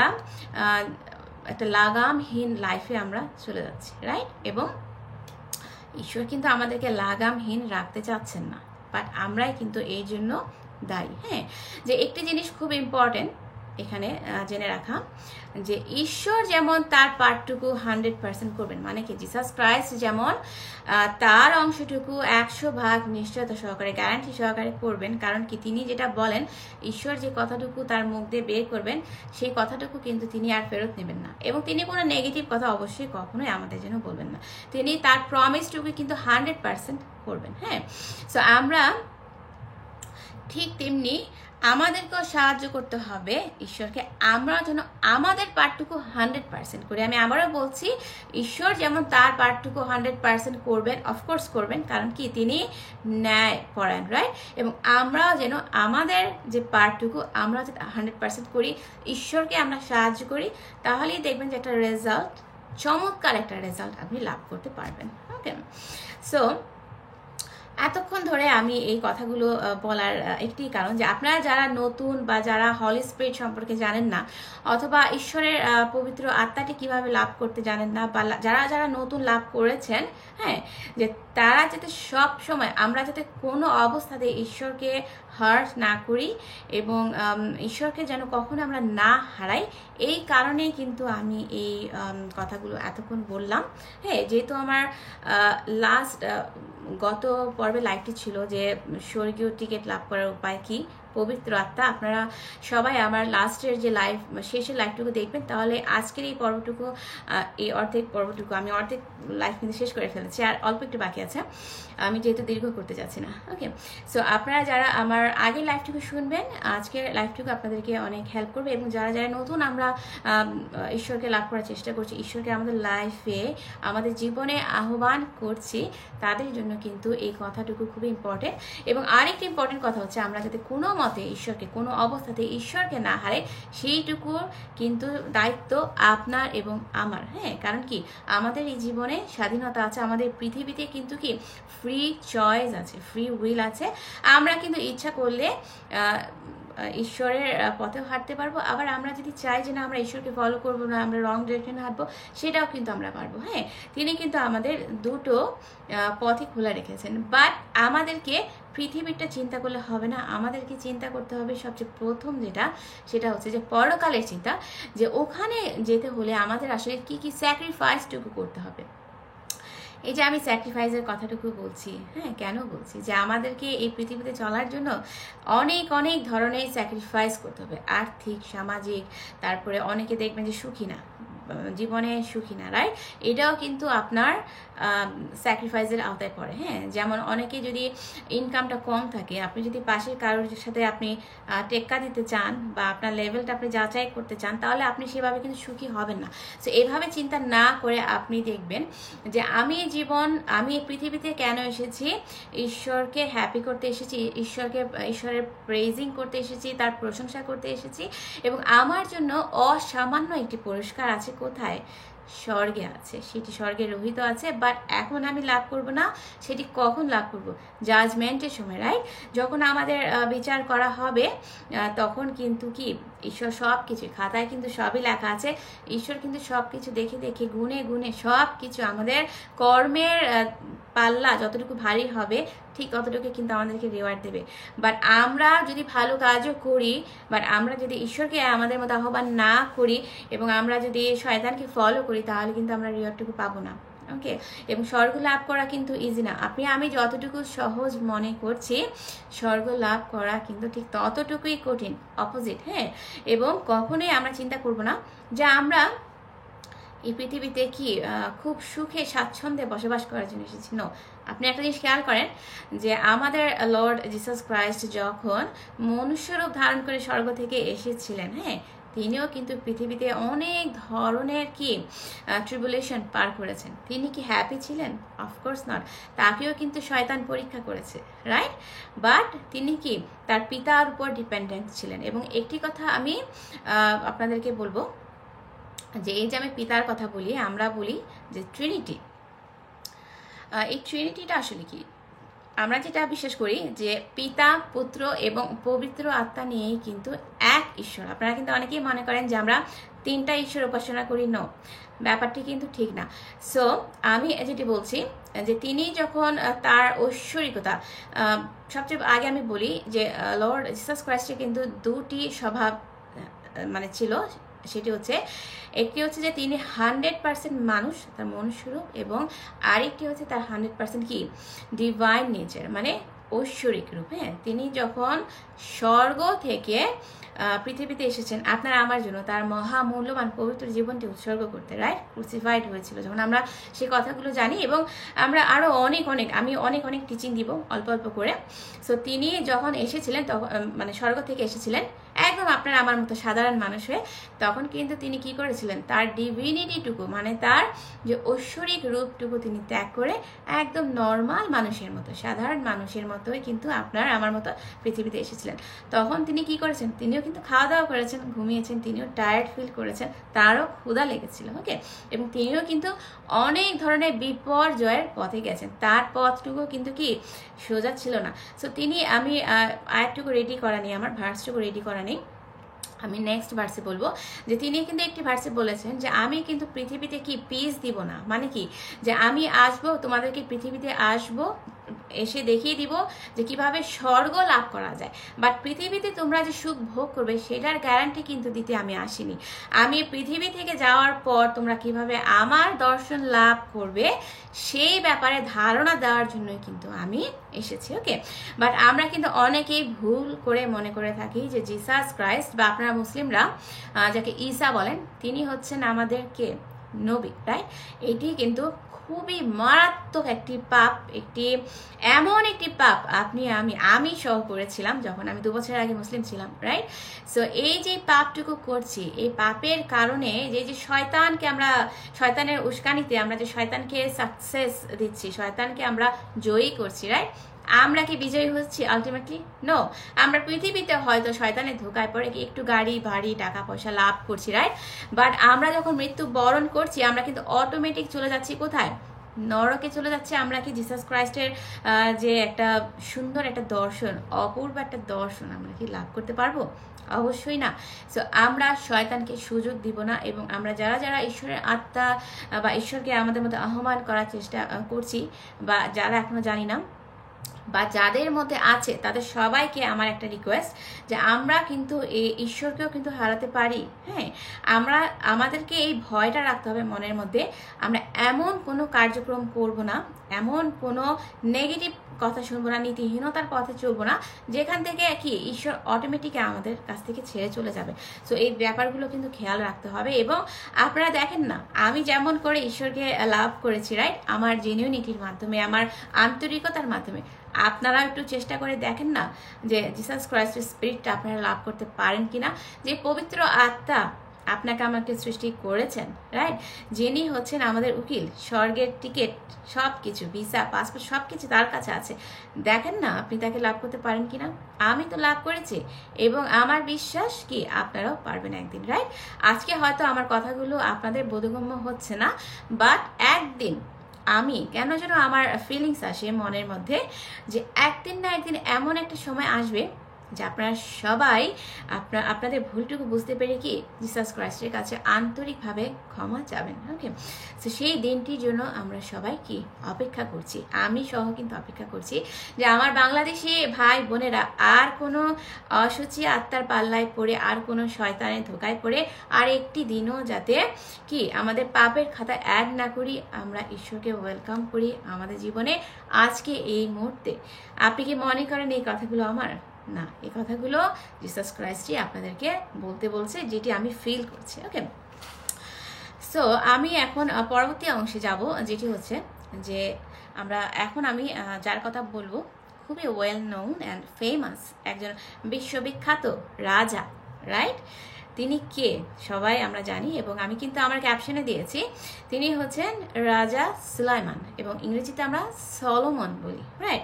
সো রাজা সুলাইমানের কথা কিন্তু আমরা কম বেশি মোটামুটি আমরা সবাই জানি। হ্যাঁ, যে এই যে সুলাইমান, নবী সুলাইমানকে যে জিসাস ক্রাইস্ট যে তাকে যে এত প্রতিপত্তি, ধন সম্পদ, সম্মান, সবচেয়ে বড় কথা যে জিসাস ক্রাইস্ট যে সুলাইমানকে অসামান্য জ্ঞান দান করেছিলেন। কেন করেছিলেন? কেন? সে উত্তরটা যদি আমরা এখন জানি, সেটা হচ্ছে যে প্রথমত জিসাস ক্রাইস্ট নবী সুলাইমানকে বা রাজা সুলাইমান, আপনারা যেটাই বলেন, যেটা বলে আপনি কমফোর্ট ফিল করেন, যে রাজা সুলাইমানকে কি অনেক ভালোবাসতেন। এবং দ্বিতীয়ত হচ্ছে যে ঈশ্বর সুলাইমানের মধ্য দিয়ে যে তার যে মানে সুলাইমানের মধ্য দিয়ে প্রকাশ করতে চেয়েছিলেন যে তার যে গ্লোরিটুকু, তার যে ক্ষমতাটুকু, সেটি কিন্তু তিনি কার মধ্যে দিয়ে প্রকাশ করেছেন? জিসাস ক্রাইস্ট সুলাইমানের মধ্য দিয়ে তিনি প্রকাশ করেছেন। ঠিক তেমনি তিনি কিন্তু এখন জিসাস ক্রাইস্ট কি চাচ্ছেন? যে তার যে গ্লোরিটুকু, মহিমাটুকু, ক্ষমতাটুকু আপনার আমার মধ্য দিয়ে কি প্রকাশ করতে চাচ্ছেন, যে তিনি যে একমাত্র সত্য ঈশ্বর, প্রকৃত ঈশ্বর, এবং তিনি যে নবী না। আমি আবারও বলছি, জিসাস ক্রাইস্ট কিন্তু কোনো নবী না, যেটা আমরা বংশধর থেকে জেনারেশনের পর জেনারেশন আমরা কি করছি? ভুল করে ভুল পথে চলে যাচ্ছি, রং ডিরেকশনে। সেটা কিন্তু আমরা আর করব না। তিনি কিন্তু সুলাইমানকে যেমন মানে অসীম জ্ঞানের অধিকারী করেছিলেন, যে তার জ্ঞান এতই ছিল, এতই গভীর এবং ডিপ ছিল, হ্যাঁ, যে সেই বিষয়গুলো বোঝার ক্ষমতা কিন্তু কারোর ছিল না। এবং যে আপনি চিন্তা করে দেখেন যে ঈশ্বরের জ্ঞান কতটুকু ডিপ হতে পারে, রাইট? এই যে আমি কথা বলছি, এই জ্ঞান, আমার এই কথাগুলো কিন্তু কি আমার, অফকোর্স না, আমি এত কথা বলতে পারবো আমি নিজেও জানতাম না, right? But Lord Jesus Christ আমাকে যে জ্ঞানটুকু দিয়েছেন, আমি সেগুলো কি আপনাদের কাছে এক্সপ্রেস করতে পেরে আমি খুবই সম্মানিত এবং আনন্দ ফিল করছি। এবং এর একটা ওয়ার্ডে কিন্তু আমার জ্ঞান না, সব কিছু কি পবিত্র আত্মা আমাকে সাহায্য করছেন, লর্ড জিসাস ক্রাইস্ট আমাকে সাহায্য করছেন। এবং আমি যেটি অ্যাড করব, যে রাজা সুলাইমানের অসম্ভব রকম যে জ্ঞানটুকু তিনি দান করেছিলেন, যে প্রাচ্যের বিভিন্ন ধরনের মানুষ, হ্যাঁ, যে রাজা রানী থেকে আরম্ভ করে সবাই কিন্তু তার কাছে কি করতে আসতেন? তার এই জ্ঞান গর্ভ কথাগুলো শোনার জন্য কিন্তু তিনি আসতেন। ওকে, এবং আমি যদি একটু উদাহরণ দিই, যারা আপনারা পবিত্র বাইবেলটি পড়েননি, আমি বাইবেল থেকে উদাহরণ দিতে চাচ্ছি, যেটা লেখা আছে 1 কিংস 4 নম্বর অধ্যায়ের। আমি 3 থেকে 4টি উদাহরণ আমি দিতে চাই। আমি যদি আবার বলি যে সেটা হচ্ছে প্রথম রাজা বলি, যেটাকে আমরা 1 কিংস বলি, 4 নম্বর অধ্যায়। আমি আবারও বলছি, আমি সবগুলো বলবো না, আমি 2-3টা বলবো। সেটা হচ্ছে 29 নাম্বার বলবো, 31, 33 এবং 34, এই 4টি ভার্স আমি বলবো, জাস্ট একটু বোঝানোর জন্য আপনাদেরকে যে সুলাইমানকে আসলে তিনি কতটুকু জ্ঞানী করেছিলেন এবং কি দিয়েছিলেন। হ্যাঁ, সো আমি 29 নম্বর ভার্স থেকে শুরু করছি, যেখানে লেখা আছে যে ঈশ্বর সলোমনকে প্রভূত জ্ঞানী করে তুলেছিলেন, যেটা আমি একটু আগে বলেছি, যে সলোমনের বুদ্ধিমত্তা সাধারণ মানুষের পক্ষে বোঝা প্রায় অসম্ভব ছিল। রাইট, যে তার জ্ঞানের গভীরতা এতই ডিপ ছিল যে সাধারণ মানুষের পক্ষে বোঝা প্রায় অসম্ভব ছিল। ওকে, তিনি বহু বিষয়ে পারদর্শী ছিলেন ও অনেক কিছু গভীরভাবে বুঝতে পারতেন। ওকে, 31 নম্বর ভার্সে লেখা আছে যে পৃথিবীর যে কোনো ব্যক্তির চেয়েও তিনি বেশি জ্ঞানী ও বুদ্ধিমান ছিলেন। কে বেশি জ্ঞানী ছিলেন? সলোমন, মানে ইংরেজিতে সলোমন বলে এবং বাংলাতে সুলাইমান বলে। ওকে, সো সলোমনকে জ্ঞান এবং বুদ্ধিগুলো কে দিয়েছিল এবং এগুলো কার বুদ্ধি ছিল? ঈশ্বরের, মানে জিসাস ক্রাইস্টের বুদ্ধি ছিল। ওকে, সো 33 ভার্সে লেখা আছে যে প্রকৃতি সম্পর্কেও মহারাজ সলোমনের গভীর জ্ঞান ছিল। হ্যাঁ, তিনি তো আনুষঙ্গিক সব ব্যাপারে অনেক গভীর জ্ঞান অর্জন করেছিলেনই, সেই সাথে তার প্রকৃতি সম্পর্কেও কত নলেজ ছিল। দেখেন, চিন্তা করে দেখেন যে তাকে কত জ্ঞান, কত অসামান্য জ্ঞানে তিনি গুণী করে তুলেছিলেন। সো আরও যেটা লেখা আছে 33 নম্বর ভার্সের শেষে, যে সলোমন বিভিন্ন গাছপালা থেকে শুরু করে লেবাননের সুবিশাল মহিরু, দ্রাক্ষাকুঞ্জ, পশু পাখি, সাপ, খোপ সব কিছু শিক্ষাদান করে। এবং আমরা কিন্তু সবাই জানি যে রাজা সুলাইমান কিন্তু অনেক জ্ঞানের অধিকারী ছিলেন এবং তিনি সর্ব ব্যাপারে, এমন কোনো ব্যাপার ছিল না, এমন কোনো সাবজেক্ট ছিল না যে সাবজেক্টের উপরে কি তার বিশেষ দক্ষতা ছিল না। চিন্তা করে দেখেন যে আমি যখন প্রার্থনা করি মাঝে মাঝে আমি সলোমনের নাম নিই। কেন নিই জানেন? কারণ আপনারা, আমার যে জ্ঞানটুকু আছে কিন্তু খুবই সামান্য। সো আমি কিন্তু আপনাদেরকে শিক্ষা দিচ্ছি যে আপনারা যখন জিসাস ক্রাইস্টের কাছে প্রার্থনা করবেন, আমি যেটা অ্যাড করি, আমি সুলাইমানের কথাটা অ্যাড করি। কেন করি? আমিও অনেক জ্ঞান অর্জন করতে চাই এবং আপনারাও কিন্তু অনেক জ্ঞান অর্জন করতে চান, রাইট? এবং আমরা কিন্তু অনেক কিছুই জানি না। আমি যখন পবিত্র আত্মা লাভ করলাম, আমি আমার নিজের যদি উদাহরণ দিই, আমি যখন পবিত্র আত্মা লাভ করে অল্প অল্প করে মানে সবকিছু শেখা আরম্ভ করলাম, আমার কাছে মনে হলো যে আমি এতদিন আসলে কি করেছি, এতদিন আমি কেন এগুলো জানতাম না, এতদিন আমার জ্ঞানটুকু কোথায় ছিল। বাট এগুলো যখন পড়ি তখন আমার মনে হয় যে অ্যাকচুয়ালি এই জ্ঞানটুকু তো ঈশ্বরের, আমার তো নিজের কিছু না, রাইট? সো এখন আমি প্রে করি, যখন আমি প্রার্থনা করি জিসাস ক্রাইস্টের কাছে, আমি কিন্তু সুলাইমানের নামটাও নেই। কেন নেই? যে তিনি যাতে আমাকে সুলাইমানের মতো জ্ঞান দান করেন, যাতে আমিও আপনাদেরকে জ্ঞান দান করতে পারি। এবং আপনাদেরকেও আমি রিকোয়েস্ট করব, আপনারাও যখন প্রার্থনা করবেন সুলাইমানের নাম দিবেন, যে আমি সুলাইমানের মতো কি জ্ঞানী হতে চাই, তুমি আমাকে সেই জ্ঞানটুকু দাও। কারণ আমি জানি সুলাইমান বা সলোমন যে জ্ঞানটুকু লাভ করেছিল সেটি সলোমনের নিজের কোনো জ্ঞান না, সেটি তোমার নিজস্ব জ্ঞান। ওকে, সো ঈশ্বরকে আমরা হ্যাপি করার চেষ্টা করি, রাইট? আমরা কিন্তু অনেক জ্ঞানী হতেও পারি, রাইট? হু নোস। সো আমি আরেকটি ভার্স বলি, যেটা 34 নাম্বার লেখা আছে শেষে ভার্সটি, যে সমস্ত দেশের লোকরা রাজা সলোমনের জ্ঞানের কথা শুনতে আসতো। সমস্ত দেশের রাজারা তাদের রাজ্যের জ্ঞানী ব্যক্তিদের সলোমনের কাছে তার জ্ঞান গর্ব কথা শোনাবার জন্য পাঠাতেন। কত চমৎকার কথা! দেখেন যে জিসাস ক্রাইস্ট সলোমনকে এতই জ্ঞানী করেছেন যে তার জ্ঞানের গভীরতা এটুকু বোঝার মতো আমাদের কোনো ক্ষমতা তো ছিল না, সেই যুগে না, এই যুগেও না, অফকোর্স নট। বাট তিনি যেটা আরও করেছেন যে সুলাইমানের কাছে রাজ্যের যে প্রাচ্যের যে জ্ঞানী ব্যক্তিরা তারাও আসতো কি তার এই জ্ঞান ও গর্ব কথা শোনার জন্য। এই কথাগুলো কিন্তু কি রাজা সুলাইমানের কিন্তু না। আপনি যদি রাজাবলী বইটুকু পড়েন, মানে পুরাতন নিয়মে সুলাইমানের যে চ্যাপ্টারগুলো লেখা আছে সেগুলো পড়েন, আপনি কিন্তু দেখবেন তখন যে সুলাইমান কিন্তু দাউদের ছেলে। হ্যাঁ, যে সুলাইমান এবং দাউদ তারা কিন্তু কেউই অসাধারণ কেউ না, আপনার আমার মতোই কিন্তু খুবই সাধারণ একজন মানুষ, বাট তাদেরকে অসাধারণ করা হয়েছে। কেন করা হয়েছে? কারণ তারা ঈশ্বরের প্রতি বিশ্বস্ত ছিলেন, ঈশ্বরকে ট্রাস্ট করেছেন। হ্যাঁ, এবং তারা ঈশ্বরের পথে হেঁটেছেন। এবং আমি যদি আরও বলি যে এই যে সুলাইমানকে তিনি এত জ্ঞান দান করেছেন, জিসাস ক্রাইস্ট এত সম্মানিত করেছেন, ভূষিত করেছেন, হ্যাঁ, জ্ঞানে গুণান্বিত করেছেন, প্রতিপত্তি দিয়েছেন, রাইট? তারপরও কি রাজা সুলাইমান কি কোনো ভুল করেছিলেন? আপনার কি মনে হয়? যদিও ঈশ্বরের যে গ্লোরিটুকু তিনি মানে জিসাস ক্রাইস্ট তার যে গ্লোরিটুকু, তার যে জ্ঞানটুকু তিনি সুলাইমানকে দিয়েছেন, যে তার জ্ঞানটা ঈশ্বরকে প্রকাশ করার জন্য, আপনাদের কি কারো মনে হয় যে সুলাইমানও ভুল করতে পারে বা সুলাইমানও ভুল করেছিলেন, ভুল পথে হেঁটেছিলেন? কি মনে হয় আপনার? ইয়েস, সুলাইমানও কিন্তু ভুল করেছিলেন। হ্যাঁ, তিনি কি করেছিলেন? রাজা সুলাইমানও ঈশ্বরের অবাধ্য হয়ে তিনি কি করেছিলেন? বহু বিবাহ করেছিলেন, যা তাকে পরবর্তীতে কি করে? পাপের পথে নিয়ে যায়। ওকে, সো তিনি যাদেরকে বিবাহ করেছিলেন, মানে রাজা সুলাইমান যাদেরকে বিবাহ করেছিলেন, তাদের সবাই কিন্তু কি ছিল? মিক্সড সম্প্রদায়ের ছিলেন। হ্যাঁ, মানে রাজা সুলাইমানের ওয়াইফরা কিন্তু সবাই মিক্সড শ্রেণীর ছিল, তারা কিন্তু কেউই প্রকৃত ঈশ্বরের সম্প্রদায়ের লোকজন ছিল না। এবং জিসাস ক্রাইস্ট কিন্তু আগে আমাদের সবাইকে, যারা সেই সময় ছিল সবাইকে কিন্তু ইনস্ট্রাক্ট দিয়েছিলেন যে এমন বিবাহ না করার জন্য। হ্যাঁ, যে কারণ তিনি কিন্তু জানতেন যে বেশিরভাগ মানুষই সেই সময় থেকে এই সময়ে বেশিরভাগ মানুষই যেহেতু কি করে? পেগান গডদের মানে ফলস দেবদেবীদের উপাসনা করে থাকেন, সেক্ষেত্রে কিন্তু কি সলোমনেরও যে ভুল হতে পারে, সেই জন্য কিন্তু তিনি আগে থেকে জানতেন বলে কিন্তু কি যে তিনি আমাদেরকে ইনস্ট্রাক্ট করেছিলেন এমন বিবাহ না করার জন্য। হ্যাঁ, যার ফলে মানে এই ধরনের যে মিক্সড সম্প্রদায়ের যে বিবাহ, এই বিবাহের ফলে কিন্তু কি যে আত্মিক যে ক্ষতি সাধন সেটা হতে পারে, যেমনটি হয়েছিল কার ক্ষেত্রে? সুলাইমানের ক্ষেত্রে। ওকে, সো আমরা যেটি দেখব যে পরবর্তীতে কিন্তু আমরা যদি যে সুলাইমানের যে অধ্যায়গুলো পড়ি, আমরা কিন্তু সেটা দেখতে পাবো যে তিনিও বিভিন্ন সম্প্রদায়ের মেয়ে বিয়ে করার ফলে তিনি কি করেছিলেন? তিনি পথ বিচ্যুত হয়েছিলেন, ঈশ্বরের পথ থেকে তিনি বহিষ্কৃত হয়েছিলেন।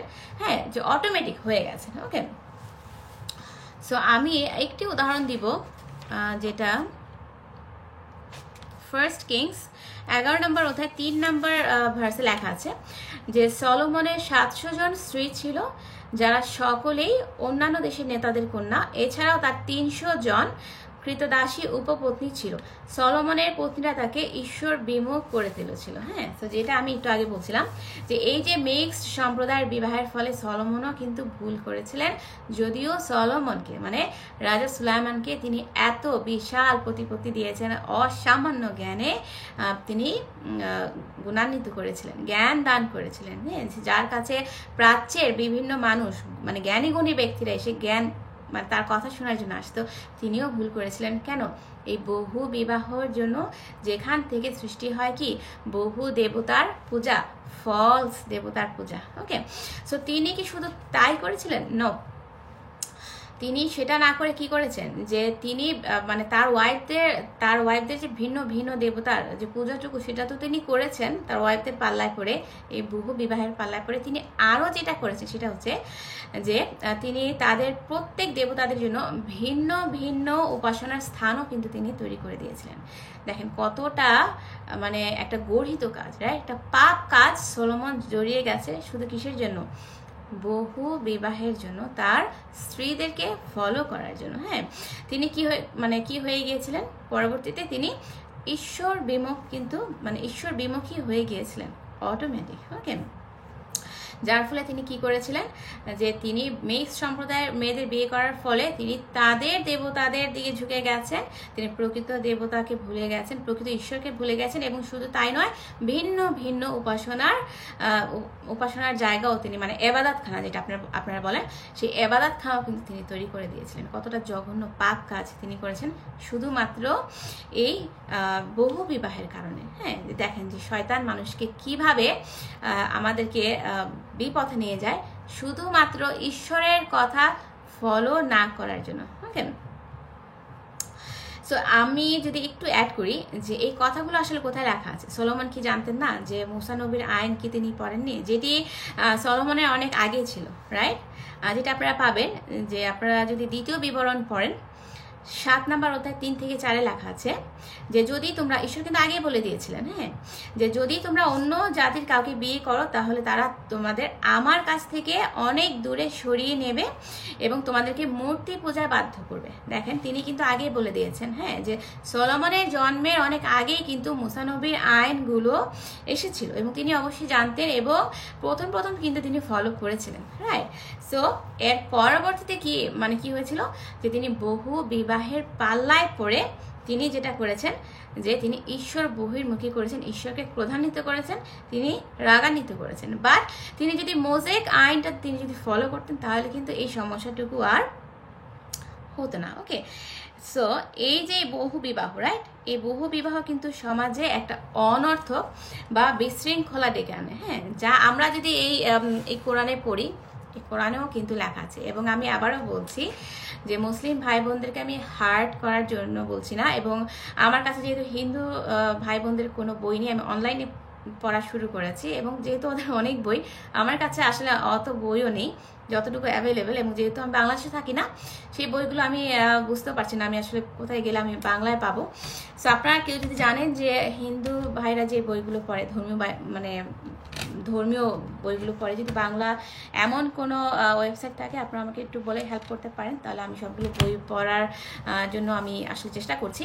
বাট যেই কথাটুকু বলছি যে আমি কিন্তু কোনো ধর্মের মানুষদেরকে হার্ট করছি না, আঘাত করছি না, হ্যাঁ, আমাকে কিন্তু সত্য কথাটুকু বলতে হবে, কারণ আমি নিশ্চয়ই একাই স্বর্গ লাভ করতে চাচ্ছি না, অফকোর্স নট।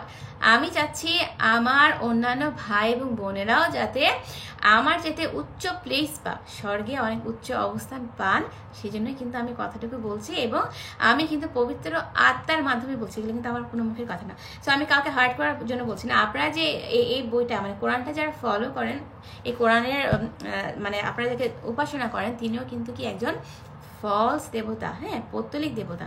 সো তাকে উপাসনা করে সমাজে আর বিশৃঙ্খলা সৃষ্টি না করে আপনারা বরং প্রকৃত ঈশ্বরের খোঁজ করুন, যেমনটা বাইবেলে লেখা আছে। আমি আগেও বলেছি, এখনো বলছি, seek me and live, right, মানে আমাকে খোঁজার চেষ্টা করো, জানার চেষ্টা করো এবং আমার মধ্যে বাঁচার চেষ্টা করো। ওকে, সো এই যে ইসলামে যে 4 বিবাহের অনুমতি দিয়েছেন, একটু আগে যেটা আমি কোরআনটা ধরিয়ে রেখেছি, যে এই যে আমি একটু আগে যে বহু বিবাহের কথা বলেছি, হ্যাঁ, সুলাইমানের যে বহু বিবাহের ফলে তিনি যে ঈশ্বরের কাছ থেকে তিনি বিচ্যুত হয়ে গেছেন, এবং ইসলামেও কিন্তু ইসলামিক আইন মতেও কিন্তু আল্লাহ করেছেন 4টি বিবাহের অনুমতি দিয়েছেন, যেটি সমাজে করে যে অনর্থক মানে বিশৃঙ্খলা ডেকে আনছে, রাইট। সো একটি কথা আমি বলি যে যদিও এই 4টি বিবাহের মধ্যে কোনো মূর্তি পূজার কথা নেই, যদিও লেখা নেই, বাট মানে আমি যদি আরো ক্লিয়ার করে বলি যে ইসলামের গড় তো এমনি পৌত্তলিক দেবতা, হ্যাঁ, এবং এই পৌত্তলিক দেবতা যে বা আল্লাহ যে এই 4টি বিবাহের অনুমতি দিয়েছেন, হ্যাঁ। তো এই যে আপনারা 2টি ভুল করছেন। একটি ভুল হচ্ছে যে নাম্বার 1 ভুল সেটা আমি বলবো যে আপনারা পেগান গড মানে পৌত্তলিক দেবতার উপাসনা করছেন, যেটি নাম্বার 1 ভুল। আর দ্বিতীয় ভুল হচ্ছে আপনারা বহু বিবাহ করে করছেন যে পারিবারিক যে দ্বন্দ্বগুলো আছে সেগুলো করে দিচ্ছেন, তুমুলে করে দিচ্ছেন, রাইট। সো একটি পরিবারও কিন্তু সুখী না। আপনি যদি যে অনেক আগে আপনি যদি মুহাম্মদের জীবনের কথা দেখেন, তার তো অনেক ওয়াইফ ছিল, রাইট। তার কোনো পরিবার কি সুখী ছিল? আমার তো মনে হয় না। আমি হাদিসগুলো পড়ে আমি যতটুকু বুঝতে পেরেছি তার ওয়াইফদের মধ্যেও কিন্তু জেলাসি ছিল, জেলাসি ভাবটা কাজ করছিল। Why not? তার ওয়াইফরা যদিও একটা বিশেষ টাইটেল পেয়েছে, বাট তার ওয়াইফটা তো আমার মতোই মেয়ে, রাইট। আমি যদি যেটা ফিল করি সে তো একটা মেয়ে হয়ে সেটাই ফিল করবে। সো আমি যেটা বলতে চাচ্ছিলাম যে বহু বিবাহের ক্ষেত্রে যে এই যে পেগান গডকে ফলো করে আপনারা বহু বিবাহগুলো করছেন, এটি কিন্তু সামাজিক অবক্ষয় নামিয়ে আনছে। একটি ফ্যামিলিও কিন্তু আপনি সুখী করতে পারবেন না, এটা প্রশ্নে আসে না। ওকে, যদি ওয়াইফ মারা যায় সেই ক্ষেত্রে ভিন্ন কথা, যে আমার ওয়াইফ মারা গেছে, আমাকে আমার সংসার বাচ্চা কাছে দেখার জন্য যেহেতু আমি কাজ করি, পুরুষদের কথা বলছি, আমার আরেকটি মেয়ে লোক বা স্ত্রী লোকের প্রয়োজন, সেই ক্ষেত্রে ভিন্ন। বাট আপনার ওয়াইফ আছে, সেই ক্ষেত্রে যদি আপনি আরো 3টি বিবাহ করেন বা 2টি বিবাহ করেন, এটিকে আপনার জন্য একটি লজ্জাজনক বিষয় হবে না? ইসলাম যদিও বলবে, রাইট, আপনারা যদি বলেন যে 4টি বিবাহের অনুমতি দিয়েছে, আমি জানি যে আপনারা বেশিরভাগই বলবেন যে ইসলামিক আইনে 4টি বিবাহের অনুমতি যদিও আছে, বাট কি এটি শর্ত সাপেক্ষে, এগুলো কোনো ভ্যালিড শর্তই হতে পারে না আমার দৃষ্টিতে অন্তত। হ্যাঁ, যে আমি যেটা বলছিলাম যে যদি ওয়াইফ মারা যায় that's different case, right, but otherwise এটি কোনো ভ্যালিড কোনো শর্তই হতে পারে না। ওকে, যে সমাজের যে অবক্ষয়ের যে মূল কারণ, হ্যাঁ, সেটাই হচ্ছে কি এই বহু বিবাহ, যেটি সোলোমন করেছেন এবং মানে সুলাইমান করেছেন, রাজা সুলাইমান করেছেন। এবং পরবর্তীতে যে বইটি এসেছে কোরআন, যেটা আপনারা লাস্ট টেস্টামেন্ট বলেন, অফকোর্স এটা লাস্ট বই না, লাস্ট বই হচ্ছে পবিত্র বাইবেল, যেটাতে মানে একটা মানব জীবনের জন্য, একটা সমাজের জন্য একদম শুরু থেকে শেষ পর্যন্ত সব লেখা আছে। পবিত্র বাইবেলটাই হচ্ছে কি আমাদের জীবনের জন্য সর্বশেষ বই, এর পরে কিন্তু আর কোনো বই আসবে না। যেটা আমি শুরুতেই বলেছি যে গালাশিয়ান্স 1 নম্বর অধ্যায় 8-এ লেখা আছে যে অন্য কোনো মানুষ বা স্বর্গদূত মানে ফেরেশতাও যদি অনুরূপ কোনো বই নিয়ে আসে তাহলে কিন্তু কি ঈশ্বর তাকে অভিশপ্ত করবেন। সো সেই মোতাবেক বলা যায় যে এই বইটি কি একটি ফলস বই, এটি শয়তানিক বই, সো এটি ডিমনিক বই, মানে ফলো করার কোনো প্রশ্নই আসে না। সো আমি এখন চলে যাচ্ছি যে বহু বিবাহে, যে কোনো ফ্যামিলি আপনারা হ্যাপি করতে পারছেন না এই বহু বিবাহের কারণে। এবং একে তো পেগান গড, আল্লাহ হচ্ছেন পেগান মানে পৌত্তলিক, এরপরে কি আপনি মানে আল্লাহর কথা, আল্লাহর যে আইনটুকু ফলো করতে গিয়ে আপনি পারিবারিক অশান্তিটুকু আপনি কি সৃষ্টি করছেন, রাইট। সো এটি কিন্তু মানুষের জন্য পাপ, জঘন্য পাপ। আপনি কোনো ঈশ্বরের কোনো পথে আপনি হাঁটছেন না, রাইট। আমার তো মনে হয় একটি জঘন্য সিস্টেম, মানে যে 4টি বিবাহ, রাইট। আপনি নিজে চিন্তা করে দেখেন না যে আপনার আশেপাশে কি এমন কোনো মানুষ নেই, এমন কোনো স্ত্রীলোক নেই, আপনার কি মনে হয় না যে তাকে আমার ইসলামিক আইন অনুযায়ী তাকে আমার বিবাহ করা উচিত? আপনি দেখেন তো করে, আপনার ওয়াইফ যদি থাকে, হ্যাঁ, যে আপনার ওয়াইফের অনুমতি নিয়ে আপনি দেখেন তো আপনি সেই বিবাহটি করতে পারেন কিনা, আপনার ওয়াইফ হ্যাপি হবে কিনা। এবং আপনাদের মধ্যে আপনি যদিও আপনার 4টা ওয়াইফ আলাদা আলাদা করে রাখেন, রাইট, আপনার ওয়াইফরা মানে হ্যাপি হবে কিনা আপনি একটু দেখেন তো, বা কোন পরিবারে কতটুকু শান্তি থাকবে সেটি আপনি দেখেন না। অনেক আমাদের সমাজে এদিক ওদিক তাকালেই কিন্তু কি অনেক মেয়ে পাই, রাইট, অনেক মেয়ে দেখবেন আপনি, তাহলে আপনি কেন ফলো করছেন না? কেন একটি মেয়েকে, হ্যাঁ, যে খারাপ নেগেটিভ কাজ করতে হবে, পতিতাবৃত্তি করতে হবে? আপনি কি বিবাহ করে তার জীবনটা সেভ করতে পারেন না? কারণ আপনি তো অ্যালাও সেভ করা, আপনি আপনার আইন অনুযায়ী, হ্যাঁ, যে এই বইটিতে যা বলা আছে সেই বইয়ের ল অনুযায়ী তো আপনি সেই মেয়েটিকে বিবাহ করে সেই মেয়ের জীবনটা রক্ষা করা আপনার একটা নৈতিক দায়িত্ব হয়ে পড়ে। তাহলে আপনি কেন সেই মেয়েটিকে বিবাহ করছেন না? যে মেয়েটি বিপদে চলে গেছে এটাকে আপনার একটা দায়িত্ব হয়ে পড়ে না? আপনি করে দেখেন না এরকম 4টা বিবাহ, আপনার কেমন লাগে এবং কোন ওয়াইফটা কতটুকু হ্যাপি সেটার রিপোর্টও কিন্তু আপনি আপনার নিজে, আমাদেরকে করতে হবে না, আপনি নিজেই করে দেখেন যে কে কতটুকু হ্যাপি, আপনি কতটুকু হ্যাপি করতে পেরেছেন। কাউকে আপনি হ্যাপি করতে পারবেন না। এগুলো হচ্ছে একটা বোগাস রুল, একটা মানে এমন একটা, আমি যদি বলি যেটা বাজে একটা নীতি, হ্যাঁ, যেগুলো ঈশ্বর একেবারেই পছন্দ করেন না। ফালতু কথা, ফালতু আইন, বাজে আইন, জঘন্য সিস্টেম। একটা মেয়েকে কিভাবে নিচে নামানো যায়, কিভাবে একটা মেয়েকে মানে অশান্তিতে রাখা যায়, একটা পরিবার কিভাবে ধ্বংস করা যায়, একটা সমাজে আরও কিভাবে অশান্তি, যে ঝগড়াঝাটিগুলো সৃষ্টি হবে, এগুলো একটা বউ থাকলে তো নিশ্চয়ই ঝগড়াঝাটি হবে, অফকোর্স হবে। এটা একটা বউয়ের সাথে আপনারা চিন্তা করেন যে ঝগড়াঝাটি হচ্ছে, হ্যাঁ, যে তাহলে আরও 3টা বউ থাকলে আপনার তো ঝগড়াঝাটি তুমুল উঠবে, রাইট। এই যে আজকাল আমি যেটা দেখি যে ইউটিউব মানে ফেসবুক খুলেই দেখি যে হাজব্যান্ড ওয়াইফ রাস্তায় নেমে যাচ্ছে ঝগড়াঝাটি করতে। এয়ারপোর্টে আমি দেখছি, এয়ারপোর্টে একটি ঘটনা দেখেছি, আপনারা নিশ্চয়ই দেখেছেন অনেকে। এবং বাসা থেকে ট্রেনে হেসে নিয়ে আসছে একটি মেয়ে তার হাজব্যান্ডকে, কেন? তার হাজব্যান্ড পরকীয়া করছে। হ্যাঁ, যে এই ধরনের মেয়ে ঘটিত যে কাজগুলো হচ্ছে, রাইট, যদিও তার সেটা আমি যেটা শেষে বলেছি পরকীয়ার কথা, বাট বিবাহের ক্ষেত্রে তো আরও ডেঞ্জারাস হবে। সো মানে তার ওয়াইফ তার হাজব্যান্ডকে দেখেছে পরকীয়া করছে, এই জন্য কি হাজব্যান্ড শার্টের কলার ধরে টেনে টুনে রাস্তায় এনে কি করেছে, জঘন্য একটা ব্যাপার, রাইট। আর যদি বিবাহ করেন তাহলে তো সেই মেয়ে কি করবে, রাস্তায় আপনাকে মেরে ফেলবে, রাইট, আজকালকার মেয়েরা যেরকম। সো আপনি সেক্ষেত্রে এই আইনটা আপনি কিভাবে কার্যকরী করবেন আপনার জীবনে? আপনি কি কখনো চিন্তা করেছেন যে এটি কখনো ঈশ্বর প্রদত্ত আইন হতে পারে কিনা? যেখানে রাজা সলোমন ভুল করেছেন বহু বিবাহ করে, এবং সৃষ্টিকর্তা কিন্তু হ্যাপি ছিলেন না। তিনি কিন্তু রাজা সলোমনকে বলেননি, রাইট, সুলাইমানকে বলেননি তুমি এতগুলো বিবাহ করো, বরং তিনি মানা করেছেন। এবং বাইবেল মোতাবেক কিন্তু একটি বিবাহই এনাফ, আমাদের আর অন্য কোনো বিবাহের দরকার নেই। কারণ কি, যে তিনি জানেন যে ব্যালেন্স রক্ষা করতে হলে সমতা রক্ষা করতে হলে তিনি জানেন যে কী কী করতে হবে, কী কী নীতি বা কী কী আইন চালু রাখতে হবে সেটা তিনি জানেন। কে জানেন? জিসাস ক্রাইস্ট জানেন, রাইট? সো এতগুলো বিবাহের কোনো প্রয়োজন নেই, সমাজের অশান্তি আনবে না। এবং আমি যদি তালাকের প্রসেসটা বলি ইসলামিক মতে, সেটা তো মানে কি বলবো, আরও ডেঞ্জারাস, রাইট? আরও ভয়াবহ। মানে আমি যারা জানেন না বা যারা জানেন সবার জন্য বলছি যে যদি কোনো পুরুষ লোক তার ওয়াইফকে তালাকপত্র দেন, মানে ডিভোর্স দিয়ে দেন, হ্যাঁ, সো আবার পরবর্তীতে যদি সেই প্রথম স্বামী সে তার ওয়াইফকে ব্যাক করাতে চান তার ঘরে, তাহলে কি তিনি ডাইরেক্টলি আনতে পারবেন সেই মেয়েটিকে? নো, ডাইরেক্ট কিন্তু আসার ইসলামিক ওয়েতে কোনো নিয়ম নেই। সেই মেয়েটিকে কি করতে হবে, মানে সেই স্ত্রী লোকটিকে কি করতে হবে, যে তাকে আরেকটি বিবাহ করতে হবে।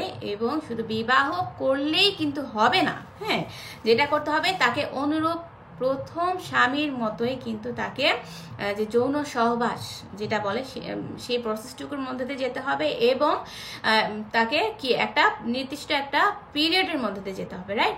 সো এই যে একটা জঘন্য একটা কাজ, একটা সিস্টেম আল্লাহ আপনাদেরকে করে দিয়েছে। দেখেন শয়তানের কাজ কত খারাপ হয়, যে একটা মেয়েকে কিভাবে ছোট করা যায়, রাইট? সো সেই সব প্রক্রিয়া কিন্তু এই বইটিতে লেখা আছে, যে আপনি আপনার ওয়াইফকে তালাক দিয়েছেন, হ্যাঁ, আপনি ইচ্ছা করলেই কিন্তু, আর যদি আপনি চান ইচ্ছা করে আপনি আনতে পারবেন না, তাকে কি অন্য পুরুষের দ্বারা সেই আপনার ওয়াইফের স্বাদ গ্রহণ করতে হবে। কি জঘন্য, রাইট? আমি তো ছি করি, আমি হাদিসগুলো পড়ি, হাদিসে লেখা আছে, আমি আর ছি করি, আমি আর লাইভে করতে পারছি না। কারণ কি আমার মনে হয় যে আমি যেহেতু একটা মেয়ে, যে আমার হাজবেন্ড আমাকে নিতে চাচ্ছে, আমাকে আরেকটা পুরুষের কাছে গিয়ে আমাকে যৌন সহবাস করতে হবে, তারপর তার কাছে ব্যাক করতে হবে, তারপরে ঠিক আছে আমি নয় এই প্রসেসটা পার করলাম, আমি আল্লাহর কথাগুলো মানলাম, আইনটুকু মানলাম, হ্যাঁ। সো এই মানার ফলে আমি যদি প্রথম স্বামীর ঘরে ফেরত যাই, আমার মধ্যে কি কোনো অনুশোচনা মানে সৃষ্টি হবে না? এবং আমার স্বামী, আমার প্রথম স্বামীকে আমাকে সুন্দরভাবে ভালোবাসতে পারবে, এবং আমার স্বামীর যে পরিবার পরিজন, আমার স্বামী তো নিশ্চয়ই আমাকে নিয়ে থাকবে না, আমার স্বামীর ফ্যামিলি আছে, রাইট? বেশিরভাগই কিন্তু যৌথ ফ্যামিলি থাকে, বা না থাকলেও কিন্তু যদি আপনারা আলাদা থাকেন তাও কিন্তু তার কি বাবা মা আছে, ভাই বোন আছে, আত্মীয় স্বজন আছে, পাড়া প্রতিবেশী আছে, বন্ধু বান্ধব আছে, রাইট? সো যদিও সে আমাকে নিয়ে আলাদা থাকে, হ্যাঁ থাকবে, চিন্তা করেন। তো আমাকে আগে যে দৃষ্টিতে তারা দেখতো, আমার শ্বশুর শাশুড়ি, আমার হাজবেন্ড, আমার ননদ, আমার ননাস, দেবর, সবাই, হ্যাঁ ভাসুর, সবাই, আমার মানে হাজবেন্ডের ফ্যামিলি আমাকে যেভাবে দেখতো, হ্যাঁ, যে আরেকটি পরপুরুষের সাথে আমি যখন যৌন সহবাসটা করে আসবো, তারপরে যখন আমি আবার প্রথম স্বামীর কাছে ফেরত যাব, সে একইভাবে কি একই রেসপেক্টটুকু কি আমাকে দেওয়া হবে সেই পরিবারে? Is it possible? আপনি নিজে চিন্তা করে দেখেন যে কত জঘন্য একটা নিয়ম আপনারা ফলো করছেন। এই নিয়মটাই কিন্তু বলে দেয় যে এই বইটি কি একটি ফলস বুক, ডিমনিক বুক, শয়তানের বই। সো এই বই কিন্তু কি সমাজের অবক্ষয়তা যেমন বাড়াচ্ছে, পারিবারিক দ্বন্দ্বগুলো তুমুলে চরমে নিয়ে যাচ্ছে, এবং আমার যে ভ্যালুটুকু সেটা একদম কি মাটির সাথে মিশিয়ে দিচ্ছে, রাইট? যে আমার যে আমিত্বটুকু, মেয়েরা কিন্তু এমনি ডিপ্রেশনে ভোগে, কারণ কি আমরা আমাদের সমাজে কিন্তু এখন পর্যন্ত ডাজেন্ট ম্যাটার আমরা বাংলাদেশে থাকি, কানাডা থাকি, আমি যেহেতু কানাডা থাকি, আমি বাংলাদেশে কিন্তু ছিলাম, হ্যাঁ, আমি যেহেতু 10ম শ্রেণী পর্যন্ত বাংলাদেশে পড়েছি, সো আমি অতটা না বুঝলেও আমি আশেপাশে আমি তো সবাইকে দেখেছি, যতটুকু দেখার আমি সুযোগ পেয়েছি, আমি দেখেছি, আমি যতটুকু আমি এখন পর্যন্ত, হ্যাঁ, পৃথিবীর কোনো দেশে, যেটা আমার মেসেজ হচ্ছে যে পৃথিবীর কোনো দেশে কিন্তু মেয়েদের এতটা স্ট্রং একটা ওয়ে কিন্তু তৈরি হয়নি। আমরা কিন্তু খুবই কি অল্পতেই ডিপ্রেশন হয়ে যাই, হ্যাঁ, অল্পতেই আমরা ভেঙে পড়ি, আমরা কিন্তু অতটা স্ট্রং না, স্ট্রং মেন্টালিটির না। সো এই যে তিনি এই প্রসেসটা করায় আমাদেরকে সমাজের মধ্যে যে আরও ছোট করছেন, আপনারা যারা বিবাহ করবেন আপনাদের বন্ধু বান্ধবও তো আপনাদেরকে ডিফারেন্ট চোখে দেখবে, আপনার ওয়াইফকে ডিফারেন্ট চোখে দেখবে, রাইট? সো এই যে সমাজের মানুষদের যে আপনার যে সেন্সিটিভ জায়গাটা তৈরি হয়ে গেল, সমাজের মানুষ কি আপনার সুযোগ নেবে, চান্স নেবে, ওকে? সুযোগ নেওয়ার ফলে কি হবে, তারা কিন্তু আপনার ফ্যামিলিতে এন্টার করবে, এন্টার করার ফলে তখন আর শয়তান আসতে হবে না, তখন কি মানুষরূপী শয়তানগুলোই কিন্তু আবারও আপনার এই সংসারটা ভেঙে দিবে। কেন দিবে? কারণ তখন তারাই আপনাকে কি করবে, আপনার পাড়ার প্রতিবেশী, আত্মীয় স্বজন, হয়তো আপনার ভাই বোনও হতে পারে, সবাই বলবে যে এই মেয়েটিকে তোমরা কেন বিয়ে করেছো, আমরা এটা চাই না। যদিও শরিয়া ল ইসলামিক আইন অনুযায়ী যদিও লেখা আছে, বাট আপনি একটু পরীক্ষার জন্য করে দেখেন না যে আপনাকে কতটা মানে কি একটা ভয়ঙ্কর প্রসেসের মধ্যে দিয়ে যেতে হয়। আপনি নিজেই তো মুখ দেখাতে পারবেন না, তাহলে আরেকটা মেয়েকে কিভাবে আপনি এই ধরনের উপদেশ দেন যে আরেকটা ছেলের সাথে সহবাস করে আসো, শুয়ে আসো, তারপর আমি আবার পরবর্তীতে আমার ঘরে নিব? এটা কি ধরনের একটা জঘন্য একটা আইন, রাইট? আপনারা কেন এই সমস্ত বাজে মানে যে আইনগুলো আমার কাছে খুবই বিব্রতকর লাগে সেই আইনগুলোর বিরুদ্ধে রুখে দাঁড়ান না, রাইট? এগুলো কোনো আইনই হতে পারে না। এবং আমি আবারও বলছি, যারা যারা এই আইনটিকে সাপোর্ট করবেন আপনারা করে দেখান চারিপাশের মেয়েরা কেন এত পতিতালয়, এত ভিড় কেন তাদের নিজের দেহকে বিক্রি করে পেট চালাতে হচ্ছে, রাইট? তাদেরকে আপনাদের চোখে পড়ে না? তাদেরকে সেভ করা কি আপনার দায়িত্ব না? করে দেখেন না, এরকম 4টা মেয়ে বা ভিন্ন ভিন্ন ক্যাটাগরি 4টা মেয়ে বিয়ে করে দেখেন তো যে আপনি কোন মেয়েটাকে কতটুকু সুখী রাখতে পেরেছেন। সো এইরকম হওয়ার ফলে কিন্তু কি একটি মেয়ের কি হবে, একটি মেয়ে যখন আরেকটি পর পুরুষের সাথে সহবাস করবে একটা টাইম পিরিয়ড, একটা নির্দিষ্ট টাইম শেষ করার পরে যখন আবার তার প্রথম স্বামীর ঘরে তাকে ফেরত নেওয়া হবে, তার কিন্তু মানসিক চরম বিপর্যয় সৃষ্টি হচ্ছে। সে চরম ডিপ্রেশনে চলে যাচ্ছে, সে নিজেও বুঝতে পারছে না। হ্যাঁ, সে আগের মতো কিন্তু সে স্বাভাবিকভাবে জীবনটুকু সে কখনোই আর করতে পারবে না। কারণ কি, যেটা স্বাভাবিক সেটা কিন্তু স্বাভাবিক, অস্বাভাবিক প্রসেস দিয়ে করিয়ে স্বাভাবিক করাতে চাইলেও কিন্তু আর সেটা আগের মতো স্বাভাবিক আর হবে না। ওকে, সো এই যে একটি মেয়ে ডিপ্রেশনে নামিয়ে দিচ্ছে এই ইসলামিক আইনগুলো, যার কারণে কি তার মানসিক ভারসাম্য সে হারিয়ে ফেলছে, এবং এই মানসিক ভারসাম্য হারানোর ফলে কিন্তু সে পাগলও হয়ে যেতে পারে। ওকে, হু নোজ, হতেও পারে, হয়তো এরকম উদাহরণ আছে, হয়তো আমি হয়তো জানি না, বাট আপনাদের হয়তো জানার মতো অনেকেই আছে। এটা তো একটা লজ্জার ব্যাপারই। দ্বিতীয়ত হচ্ছে যে মেয়েটিও কিন্তু ডিপ্রেশনে ভুগতে কি সে পাগলও হয়ে যেতে পারে। তখন কি আপনি তার দায়িত্ব নেবেন? সমাজ আসবে সেই মেয়েটির দায়িত্ব নিতে, তার পরিবার তার মেয়েটির পরিবার, ছেলেটির পরিবার তো অবশ্যই নিবে না, আমি গ্যারান্টি সহকারে বলতে পারি, কারণ আজকাল এরকম পরিবার খুঁজেই পাওয়া যায় না। এবং মেয়েটির পরিবারও নিবে না। আমি এমন অনেক পরিবারও দেখেছি যে আপন মেয়ের যে দায়িত্ব সেটিও নিতে চায় না। হ্যাঁ, যে সেখানে হাজব্যান্ডের ফ্যামিলি তার বউয়ের ছেলের বউয়ের দায়িত্ব নিবে, এটা তো আমি হাজব্যান্ডের কথা বলছি, যে এমন অনেক ফ্যামিলি দেখেছি যে তার নিজের মেয়ের দায়িত্ব যেখানে নেয় না, সেখানে ছেলের বউয়ের দায়িত্ব কিভাবে নেবে, এবং নিজের পরিবারও তো নিবে না। আমি যদি একটি মেয়ের কথা বলি যে এরকম প্রসেস পার করার পরে তার মানসিক ভারসাম্য বিকারগ্রস্ত হয়ে গেছে, পাগল হয়ে গেছে, তার নিজের ফ্যামিলিও কিন্তু তার দায়িত্বটুকু নিবে না, কারণ কেউ কারোর বোঝা নিতে চায় না। ইটস ভেরি টাফ আজকালকার সমাজে, তখন থেকে এখন পর্যন্ত কিন্তু ইটস ভেরি টাফ। এই যে লোক 4টি বিবাহ করেছে, হ্যাঁ, তার অন্য কোনো ওয়াইফরাও হ্যাপি হবে না, এবং পরবর্তীতে সে মেয়েগুলোর জীবনও কি একদম হেল্প করে দিচ্ছে, শেষ করে দিচ্ছে, এবং সমাজ পরিবারও কিন্তু তার এই ডিপ্রেশনে ভোগার ফলে যে দায়িত্বটুকু সেটি কিন্তু পালন করবে না। খুবই কম ফ্যামিলি আছে, আমি সবাইকে বলছি না, খুবই কম ফ্যামিলি আছে যে মেয়েটিকে হেল্প করার জন্য কি এগিয়ে আসবে। ওকে, সো এইটি আইন, যে অশান্তি সমাজের পারিবারিক অশান্তি বাড়ানোর যে এই আইনটি, এটি আমি বিরোধিতা করছি। এবং আপনারা যদি বিরোধিতা না করেন, আমি আপনাদের কাছ থেকে কমেন্টের মাধ্যমে জানতে চাই যে আপনারা কেন এটির বিরোধিতা করছেন না, আপনারা এর সুফলটা কি পেয়েছেন। আর আপনারা যদি বলেন, আমি একটু আগে বললাম যে আপনারা যদি বলেন যে না আমরা এর বিরোধিতা করছি না, যেহেতু এটা শরিয়া ল, রাইট, ইসলামিক ল, তাহলে আপনারা কেন করছেন না? কেন এত মেয়েদেরকে রাস্তায় হাঁটতে হয়, খারাপ কাজ করতে হয়? কেন বাংলাদেশে কি মেয়ের অভাব? বাংলাদেশের পৃথিবীর বিভিন্ন, আমাদের এখানে তো সম্ভবই না, কানাডাতে একটি বিবাহ এলাও, বাট বাংলাদেশ ও পৃথিবীর বিভিন্ন দেশে, ইন্ডিয়া বা যে কোনো জায়গায় বলেন যে এখানে 4 বিবাহ সহ বহু বিবাহ এলাও, সেখানে আপনারা কেন বিবাহগুলো করে মেয়েদেরকে মূল্যায়ন করেন না? যারা এই লাইভগুলো দেখছেন, হ্যাঁ, তারা অবশ্যই এই উত্তরটুকু দিতে পারবেন, আমার এই প্রশ্নের উত্তরগুলো দিতে পারবেন আমি আশা করছি। ওকে, সো একটি সুন্দর একটি জিনিস আমি আপনাদেরকে শেখাবো আজকে পবিত্র বাইবেল থেকে। হ্যাঁ, যে এই পবিত্র বাইবেলে আসলে এই তালাকের ব্যাপারটি কি বলে। পবিত্র বাইবেলে তালাকের ব্যাপারে একেবারেই গ্র্যান্ট করে না। তালাকের ডিভোর্সের যে ব্যাপারটি এটি একেবারেই পছন্দ করেন না ঈশ্বর, কারণ ঈশ্বর সৃষ্টি করেছেন এই প্রথম থেকে আমাদেরকে কি এক হওয়ার জন্য, মানে হাজব্যান্ড অ্যান্ড ওয়াইফ যদিও আমরা দুজন মানুষ, বাট বিবাহের পর কি একটি সত্তা হয়ে যাব। যেমন ঈশ্বরও কিন্তু কি চান যে ঈশ্বর এবং আমার সাথে যে সম্পর্কটা সেটি হবে একটি দেহের মতো, হ্যাঁ, এটি স্পিরিচুয়াল। কিন্তু আমি আবারও বলছি, ঈশ্বরের সাথে আমাদের যে সম্পর্ক সেটি কিন্তু কোনো দৈহিক সম্পর্ক না, সেটা হচ্ছে কি আত্মিক সম্পর্ক, আধ্যাত্মিক সম্পর্ক, স্পিরিচুয়ালিটি আছে, মনের সম্পর্ক। বাট হাজব্যান্ড ওয়াইফের যে সেটি কিন্তু সব দিকে সম্পর্ক।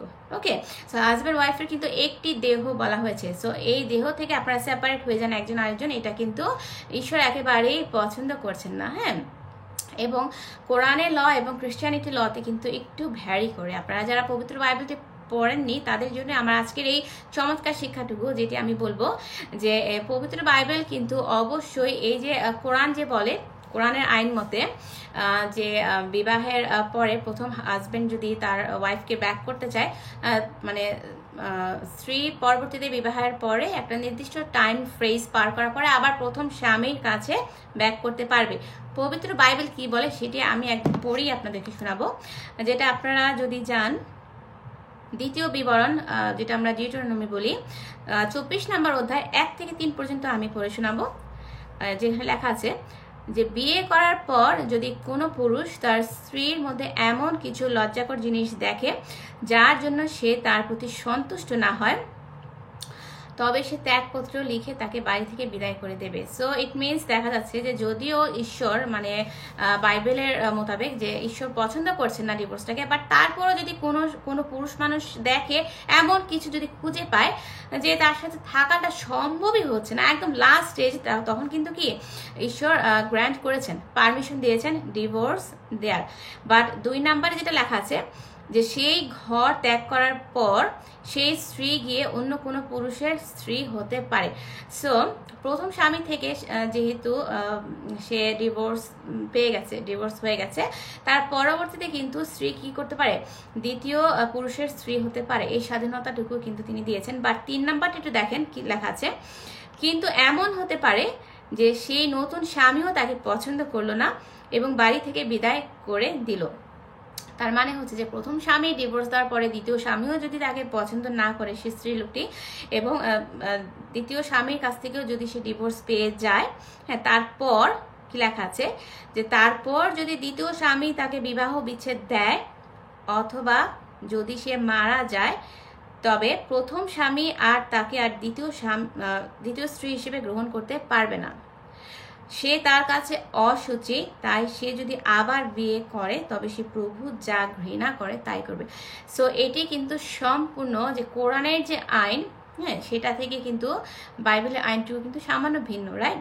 সামান্য না, আমি বলবো যে পুরোটাই ভিন্ন, রাইট? আমি আবারও বলছি 3 নাম্বারটা আপনি আবার শুনেন যে কিন্তু এমন হতে পারে যে সেই নতুন স্বামীও তাকে পছন্দ করলো না এবং বাড়ি থেকে বিদায় করলো, তারপর যদি দ্বিতীয় স্বামী তাকে বিবাহ বিচ্ছেদ দেয় অথবা যদি সে মারা যায়, তবে প্রথম স্বামী আর তাকে তার স্ত্রী হিসেবে গ্রহণ করতে পারবে না।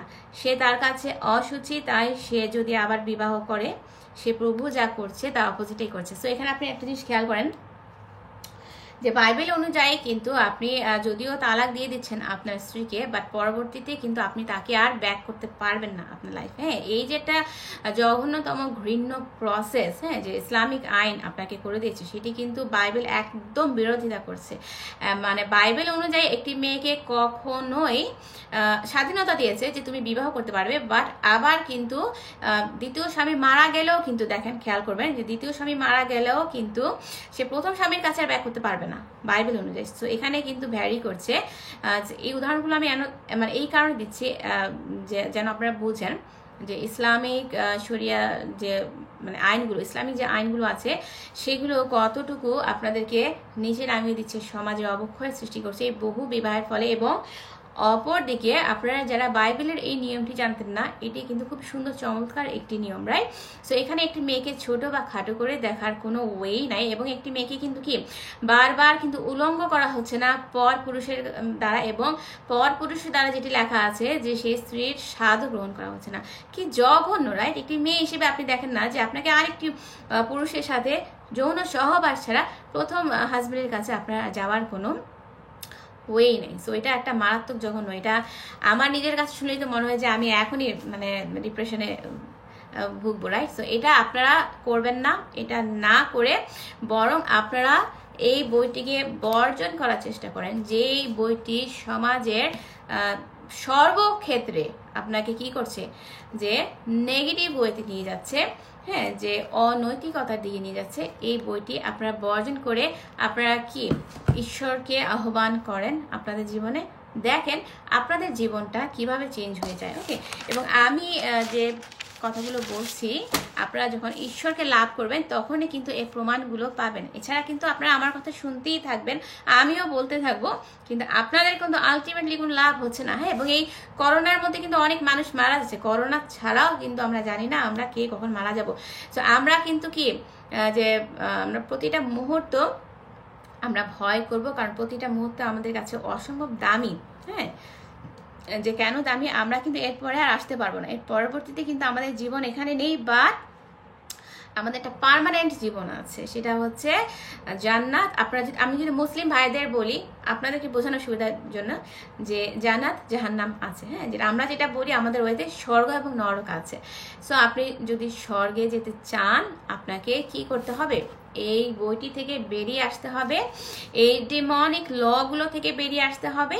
হ্যাঁ, তাহলে কি আপনার হাজবেন্ডকে নিয়ে আপনার রাস্তার মধ্যে টানাটানি করতে হবে না, আপনার সমাজের অবক্ষয় সৃষ্টি হবে না, এবং আপনার যারা হাজবেন্ডরা আছে তাদেরকে আপনার মানে আপনাদের কলিগরা আপনাদেরকে ডিফারেন্ট চোখে দেখবে না, আপনাদেরকে ছোট হয়ে মাথা নিচু করে থাকতে হবে না। আপনাদেরকে কি আপনি আমাকে আপনাদের সবাইকে কি মাথা উঁচু করে থাকার জন্য তিনি সৃষ্টি করেছেন, শয়তানের আন্ডারে থাকার জন্য নয়। ওকে, সো আমি 2 মিনিট একটি কথা বলবো যারা আপনারা জানেন না। এই যে পৃথিবীতে বা এই যে আমাদের সমাজে যে এই যে মুসলিমদের সংখ্যা বাড়ছে, আপনারা কেউ কি কখনো চিন্তা করে দেখেছেন যে এই যে মুসলিমদের সংখ্যাটা স্প্রেড হচ্ছে? আপনারা অনেকেই কমেন্ট করেন, অনেক জায়গাতে আমাকে কমেন্ট করেন যে আজকাল এখানে মুসলিম হচ্ছে, ওখানে মুসলিম হচ্ছে, এবং সংখ্যাগরিষ্ঠ কোনো কোনো দেশ কিন্তু কি, যেমন বাংলাদেশ একটি মুসলিম সংখ্যাগরিষ্ঠ দেশ, রাইট? সো এগুলো কেন, যেমন সোমালিয়া, রাইট, এই দেশগুলো কিন্তু কি মুসলিম কান্ট্রি, রাইট? সো এই মুসলিমদের সংখ্যা বাড়ার কারণগুলো আসলে কি কখনো কি একটু চিন্তা করে দেখেছেন, একটু দেখার প্রয়োজনীয়তা মানে বোধ করেছেন যে কেন আসলে এত স্প্রেডিং এর কারণটা কি? তো এই যে আমি একটু আগে বললাম যে আল্লাহ 4 বিবাহের যে অনুমতি দিয়েছেন, এর ফলে কিন্তু একটি ফ্যামিলির কি বিস্তার হচ্ছে, রাইট?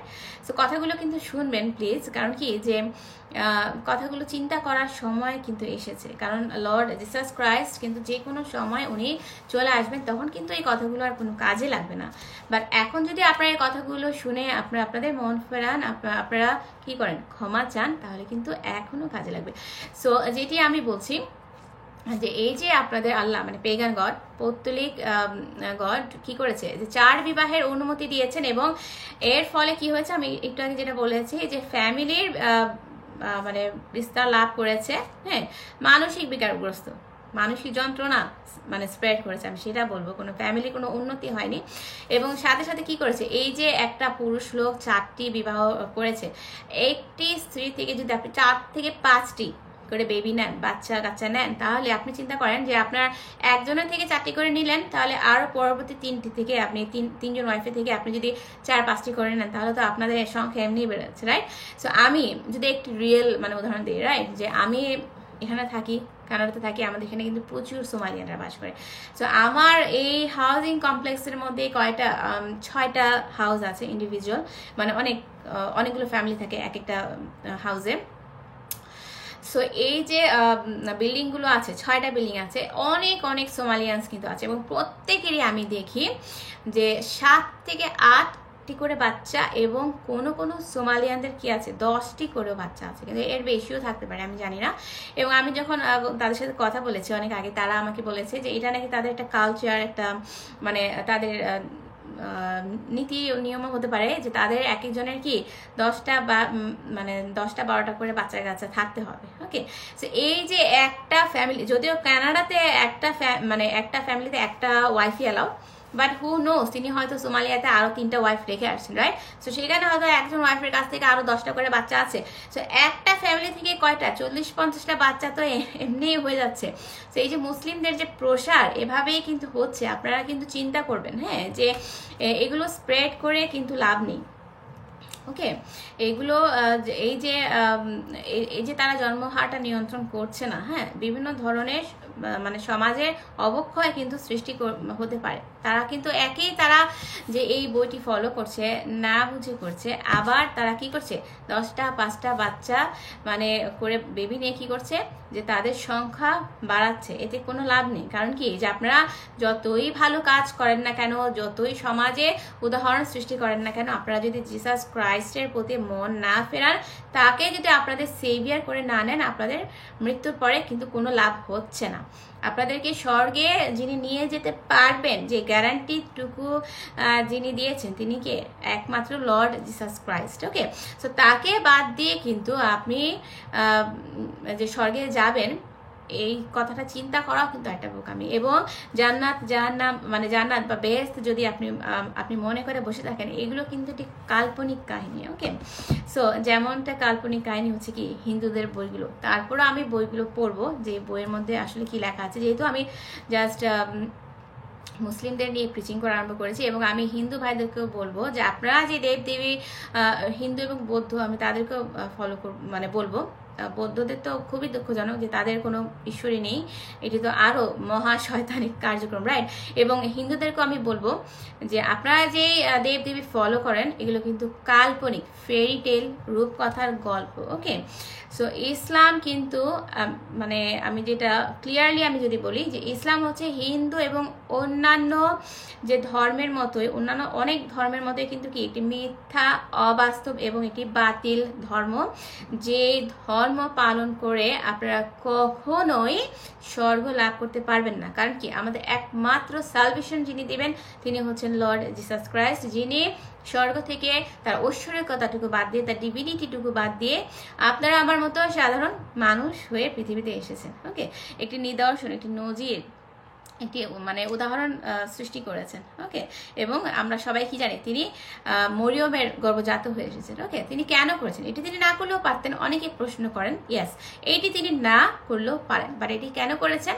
যে ঈশ্বর যে কতভাবে কত কিছু নজির সৃষ্টি করতে পারেন, সেই জন্য কিন্তু করেছেন। এবং আমি একটু উদাহরণ দিয়ে শেষ করব, যে যেটা লেখা আছে গালাটিয়ান্স 5 নম্বর অধ্যায়ের 1 নম্বর ভার্সে লেখা আছে যে, আমি আবার বলছি, সরি, গালাটিয়ান 5 নম্বর অধ্যায়ের 1 নম্বর লেখা আছে যে ক্রাইস্ট আমাদের স্বাধীন করেছেন যেন আমরা স্বাধীনভাবে থাকতে পারি, তাই শক্ত হয়ে দাঁড়াও, দাসত্বে ফিরে যেও না। কত চমৎকার একটি ভার্স দিয়ে আমি শেষ করছি। আপনারা দেখেন যেখানে লেখা আছে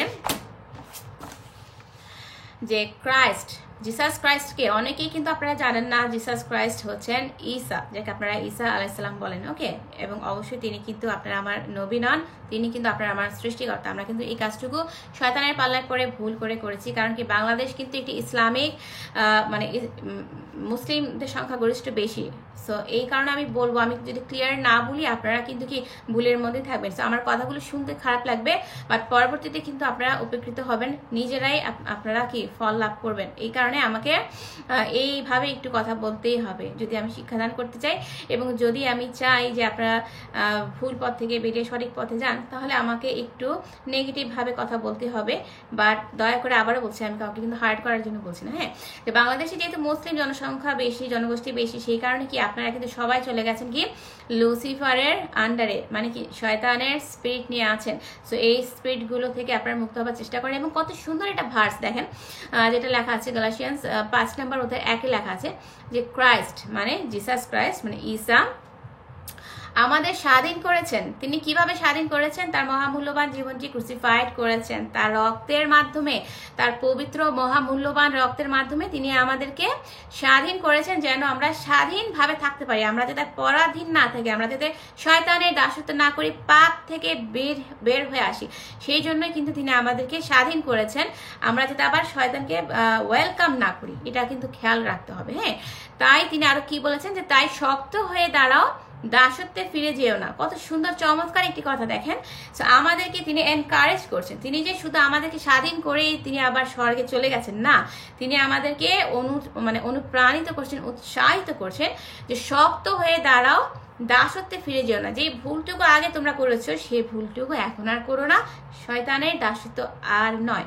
ওকে, সো আশা করি আজকে লাইভ থেকে আপনারা যারা নতুন তারা একটু হলে উপকৃত হবেন। আমি ছোট্ট একটি প্রার্থনার মাধ্যমে আজকে লাইভটি শেষ করবো এবং তারপরে আপনাদের যদি কারোর কোনো প্রশ্ন থাকে আমি প্রশ্নগুলোর উত্তর দেওয়ার চেষ্টা করব। My lord Jesus, I thank you so much এত সুন্দর করে আরেকটি লাইভ শেষ করার সুযোগ দেওয়ার জন্য মাই লর্ড, এবং তোমার পবিত্র আত্মা দিয়ে আমাকে সাহায্য করার জন্য অনেক অনেক ধন্যবাদ জ্ঞাপন করছি। এবং তুমি যে প্রতি মুহূর্তে আমাদেরকে যে অনুগ্রহটুকু দান করে যাচ্ছ মাই লর্ড, যদিও আমরা তা দেখতে পাচ্ছি না মাই লর্ড, সেই জন্য তোমাকে অসংখ্য ধন্যবাদ জ্ঞাপন করছি। ধন্যবাদ জ্ঞাপন করছি তোমার এই মহামূল্যবান জীবনটা দিয়ে তুমি আমাদেরকে যে স্বর্গের দ্বার উন্মুক্ত করে দিয়ে গেছো মাই লর্ড, সেই জন্য তোমাকে অসংখ্য ধন্যবাদ জ্ঞাপন করছি মাই লর্ড জিসাস। যারা যারা এই লাইভটুকু দেখছে, ইন ফিউচারে দেখবে মাই লর্ড, তুমি সবাইকে ব্লেস করো, আশীর্বাদ করো, টাচ করো। বাংলাদেশের প্রতিটা ঘরে ঘরে তুমি তোমার স্পিরিট পৌঁছে দাও, তোমার পবিত্র আত্মাটি দিয়ে তাদেরকে তুমি অসুচি আত্মা থেকে মুক্ত করো মাই লর্ড, তুমি তাদেরকে আশীর্বাদ করো। আমি যে এই কথাগুলো তুমি আমাকে দিয়ে বলেছো মাই লর্ড, এই কথাগুলোর মানে যেন তারা অনুধাবন করতে পারে এবং তারা যাতে তোমার মুখী হয়, ঈশ্বরমুখী হয়ে তাদেরকে পাপ থেকে মুক্ত করতে পারে মাই লর্ড। সেই জন্য আমি তোমার কাছে প্রার্থনা করছি মাই লর্ড, তুমি আমার আমরা যদি কোনো ধরনের ভুল করে থাকি মাই লর্ড, সেই ভুলগুলো তুমি ক্ষমা সুন্দর দৃষ্টিতে দেখো মাই লর্ড। তুমি সবাইকে, আমরা সবাই যাতে স্বর্গ লাভ করতে পারি মাই লর্ড, সেই জন্য আমি সবার জন্য প্রার্থনা করছি মাই লর্ড। তুমি সবাইকে টাচ করো, হসপিটালে বেডে যারা শুয়ে আছে আমি তাদের জন্য প্রার্থনা করছি মাই লর্ড, তুমি তাদেরকে সুস্থ করে দ্রুত বাড়ি ফেরার যে ক্ষমতা, সেই ক্ষমতাটুকু তুমি তাদেরকে দান করো এবং তুমি তোমার স্পিরিটটুকু তোমার পবিত্র আত্মাটুকু বিনামূল্যে তুমি তাদেরকে দান করো এবং সমস্ত বাংলাদেশকে তুমি ব্লেস করো মাই লর্ড। সমস্ত বাংলাদেশের প্রতিটি ঘরে ঘরে তোমার আশীর্বাদ পৌঁছে দাও, তোমার অনুগ্রহ পৌঁছে দাও মাই লর্ড। এবং যে ভুল তাদের বংশধর থেকে বাবা মা সমাজে দেখাদেখি করে আসছে, সেই ভুলটুকু যেন তারা না করে মাই লর্ড, তুমি তাদেরকে সেই জ্ঞানটুকু দাও my lord. Thank you so much in Jesus name. Okay, so অনেক অনেক ধন্যবাদ আমার সাথে থাকার জন্য। এবং আজকে লাইভটিও মনে হয় অনেক বড় হয়ে গেছে। আমি যদিও 1 ঘন্টা বেশি বলেছিলাম যে করবো না, লাইটটা কমিয়ে নেই। সো আপনাদের যদি কোনো প্রশ্ন থাকে আপনারা করতে পারেন। এবং স্যামুয়েল সুমন ভাইয়া দেখছেন, লুৎফর রহমান ভাইয়া দেখছেন, থ্যাংক ইউ সো মাচ ভাইয়া। এবং এত কষ্ট করে লাইভটি দেখার জন্য মুনিয়া মাসি দেখছে, অনেক অনেক ধন্যবাদ তোমাকে। এবং তুমি কেমন আছো? আশা করি তোমার ঈশ্বরের কাজগুলো অনেক সুন্দরভাবে তুমি করতে পারছো। তোমার জন্য অনেক অনেক শুভকামনা রইল। ওকে, জাস্টিন দিবাকর দেখছেন, থ্যাংক ইউ সো মাচ। এবং তারা যে আসলে গালিগালাজগুলো করছে এগুলো কিন্তু নিজেরা করছে না। আমি সবসময় চিন্তা করি এই কথাটা বলবো, এই যে তারা এই কথাগুলো শুনছে, ঈশ্বরের কথাগুলো শুনছে, এই যে একটা রিয়াকশন হচ্ছে তাদের মধ্যে, এটা থেকে কিন্তু প্রমাণ হয় যে শয়তান কিন্তু আপনাদেরকে বের করতে চাচ্ছে না। এবং আপনারা যদি শয়তান থেকে বের হতে চান, it is not going to be easy. Okay, আপনারা যদি মনে করেন যে ইটস ভেরি ইজি, নো, এই প্রসেস কিন্তু ইজি হবে না। আপনাদেরকে ফাইট করতে হবে, যুদ্ধ করতে হবে। এবং এই যুদ্ধে কিন্তু আপনারা একা জয়ী হতে পারবেন না। আপনাদের যার সাহায্য প্রয়োজন তিনি হচ্ছেন লর্ড জিসাস ক্রাইস্টের স্পিরিট, মানে তার পবিত্র আত্মা, হলি স্পিরিট যেটাকে আমরা বলি। ওকে, সো এগুলো কিন্তু আপনারা যে ইচ্ছা করে করছেন সেটা কিন্তু না। সো আমি কিন্তু আপনাদের সবার জন্য আমি প্রায় প্রতিদিনই অনেকবার করে কিন্তু প্রার্থনা করি যাতে আপনারা কি এগুলো বোঝেন, বোঝার শক্তি লর্ড জিসাস ক্রাইস্ট আপনাদেরকে দেন। হ্যাঁ, এগুলো কিন্তু তারা ইচ্ছে করে করছে না। সো আমাদেরকে কি করতে হবে? আমাদেরকে সেই সব মানুষের কাছে আরো বেশি বেশি করে পৌঁছাতে হবে যাতে এই কথাগুলো তাদের কাছে যায়। ওকে, রিহান স্যানিটারি হার্ডওয়্যার ইলেকট্রনিক্স, ওকে ভাই, আপনাকে অনেক অনেক ধন্যবাদ লাইভটুকু দেখার জন্য। জীবন মানে সংগ্রাম। ওকে ভাইয়া, জীবনটা সংগ্রাম, বাট এই সংগ্রামটা যদি আপনি শয়তানের সাথে করেন তাহলে কিন্তু এই সংগ্রামের জীবন পার হয়ে আপনাকে কি আরেকটি সংগ্রামের জীবনে চলে যেতে হবে, মানে যেটা হচ্ছে নরক, এবং সেখান থেকে কিন্তু আপনি বের হতে পারবেন না। সো সংগ্রামটা এখানে করেন, জিসাস ক্রাইস্টকে সাথে নিয়ে করেন, যাতে এই তুমুল সংগ্রামের জায়গা থেকে আপনি কি একটি স্বর্গীয় জীবন লাভ করতে পারেন, যেখানে আপনার আর কোনো যুদ্ধ করতে হবে না, কোনো টেনশন থাকবে না। ওকে, বনি আমিন খান দেখছেন, অনেক অনেক ধন্যবাদ আপনাকে দেখার জন্য। দিদি, তালাকের ভয়াবহতা আবার কি? আচ্ছা, আপনি আমার লাইভটুকু শুনবেন যে তালাকের ভয়াবহতা আবার কি, আপনার কাছে কি মনে হয়? আমি জানি না আপনি ম্যারিড কিনা, বা আপনার কোনো ছোট বোন বা বড় বোন আছে কিনা। আপনি আপনার যে শরিয়া মানে আইন অনুযায়ী আপনি বলেন তো আপনার বোনকে সেই অনুযায়ী মানে বিবাহ করে তালাকের প্রসেসটা শেষ করে আবার আরেকটি বিবাহ করে আবার প্রথম হাজব্যান্ডের ঘরে ফিরে গেলে, হ্যাঁ, যেই প্রসেসটুকু তাকে পার হতে হবে সেটি কি তার জন্য খুব সম্মানজনক হবে, রেসপেক্টফুল হবে? সেই প্রশ্নটা আমি আপনাকে করলাম। ওকে, সো আবারও অনেক অনেক ধন্যবাদ। আজকে লাইভটি আমি এখানে শেষ করছি।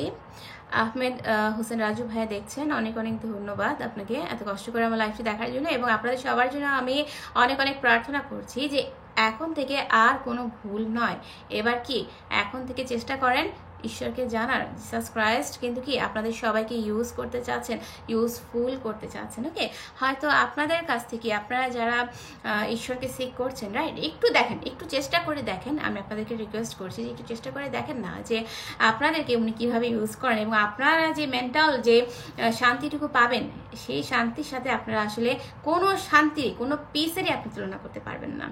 ওকে, আচ্ছা, আপনি একটি প্রশ্ন করেছেন আহমেদ হোসেন রাজু ভাইয়া যে আপু আপনি যে বললেন যিশুকে ঈসা নবী বললে পাপ হবে, আচ্ছা আপনি যে তাকে নবী বলবেন, কিভাবে বলবেন? পবিত্র বাইবেল অনুযায়ী কি তাকে নবী বলা হয়েছে? আমি যদি একটি ভার্স দিই, আমি যদিও দিয়েছি অনেক অনেক ভার্স আমি দিয়েছি, আমি শুধু একটি বলবো, যেটা রেভলিউশন বই 1 নম্বর অধ্যায় 8 থেকে আমি যদি বলি,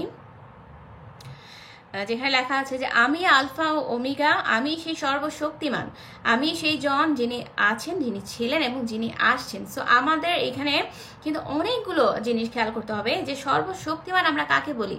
সর্বশক্তিমান আমরা তাকেই বলি যার কাছে সবকিছু পাওয়ার আছে, এবং আরও যেটা আমি বলেছি শেষে যে যিনি আসছেন, কে আসছেন? জিসাস ক্রাইস্ট কিন্তু আসছেন, রাইট? সো এখানেই তো প্রমাণ হয়ে যাচ্ছে, আমাদের কিন্তু আর সেকেন্ড কোনো প্রমাণের প্রয়োজন নেই। তারপর আমি আরেকটা যদি দিই, যে ফিলিপিয়ান্স 2 নম্বর অধ্যায় থেকে আমি আরেকটি উদাহরণ দিব, যারা আপনারা বাইবেলটি পড়েননি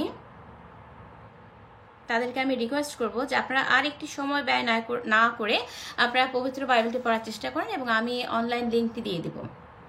ওকে, 2 নম্বর অধ্যায়, ফিলিপিয়ান্স 2 নম্বর অধ্যায় 10-এ কি লেখা আছে? যেন যারা স্বর্গে আছে, যারা মর্তের লোক আর যারা পাতালের, তারা সকলেই যেন যিশু নামের কাছে নত জানু হয়। সো একজন নবীর কাছে কি আপনি নত জানু হবেন? আহমেদ হোসেন রাজু ভাইয়ের কাছে আমি বলছি, আপনি কি মুসা নবীর কাছে নত জানু হবেন? আপনি কি ইব্রাহিম নবীর কাছে নত জানু হবেন? অবশ্যই হবেন না, রাইট? সুলাইমানের কাছে নত জানু হবেন? Of course not. সো এখানে কিন্তু পরিষ্কার লেখা আছে যে যাবতীয় পৃথিবীর সব কিছু ডাজেন্ট ম্যাটার। আপনি দেখেন যে স্বর্গ, মর্তের এবং পাতালের সবাইকে কার কাছে নতজানু করতে হবে? জিসাস ক্রাইস্টের কাছে নতজানু করতে হবে। এবং আরেকটি ভার্স খুব ইম্পর্টেন্ট, যেটি লেখা আছে ফিলিপিয়ান্স 2 নম্বর অধ্যায় 11 নম্বর ভার্সে লেখা আছে, আর প্রত্যেকে যেন মুখে স্বীকার করে যে যিশু খ্রিস্টই প্রভু। মানে কি?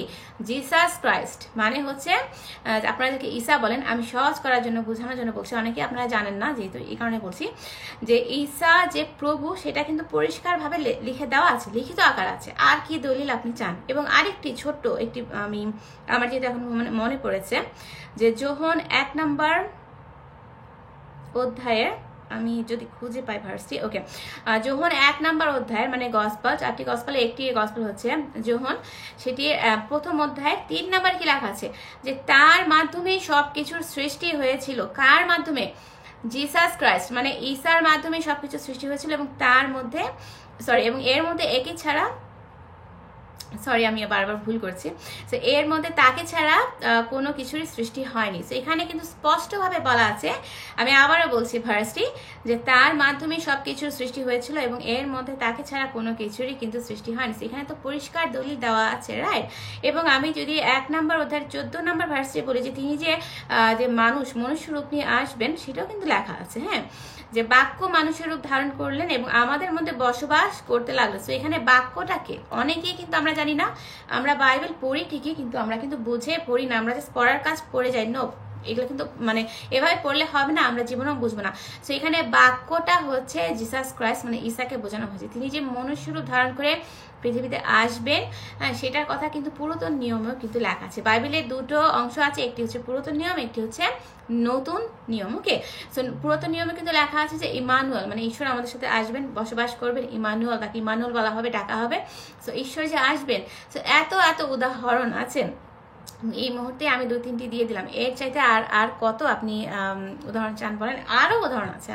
আমার কাছে যেহেতু পেজটি নেই, আপনি যদি চান আমি আপনাকে ভরি ভরি উদাহরণ দিতে পারবো। এবং তিনি যে মনুষ্যরূপে এসেছেন, ফেরেশতারাও কিন্তু সাক্ষী। ওকে, তার সাক্ষীও কিন্তু ফেরেশতারা ছিলেন।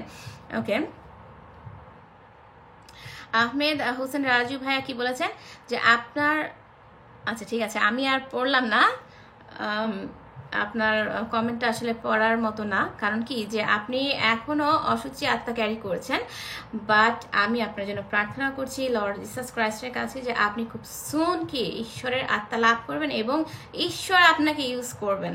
ওকে, সো প্রিপেয়ার ইয়োরসেলফ, আপনি রেডি হন, যাতে আপনি কি অসুচি আত্মা থেকে সুচি আত্মায় নিজেকে একটা মানে ভিন্ন ধরনের ডাইরেকশনে নিজেকে নিয়ে যেতে পারেন। সেই জন্য আমাদেরও কিন্তু দায়িত্ব আছে আমাদেরকে সেভাবে প্রিপেয়ার করার জন্য। ওকে, ইঞ্জিনিয়ার মোহাম্মদ সোহেল রানা ভাই দেখছেন, অনেক অনেক ধন্যবাদ এত কষ্ট করে আমার লাইভটি দেখার জন্য।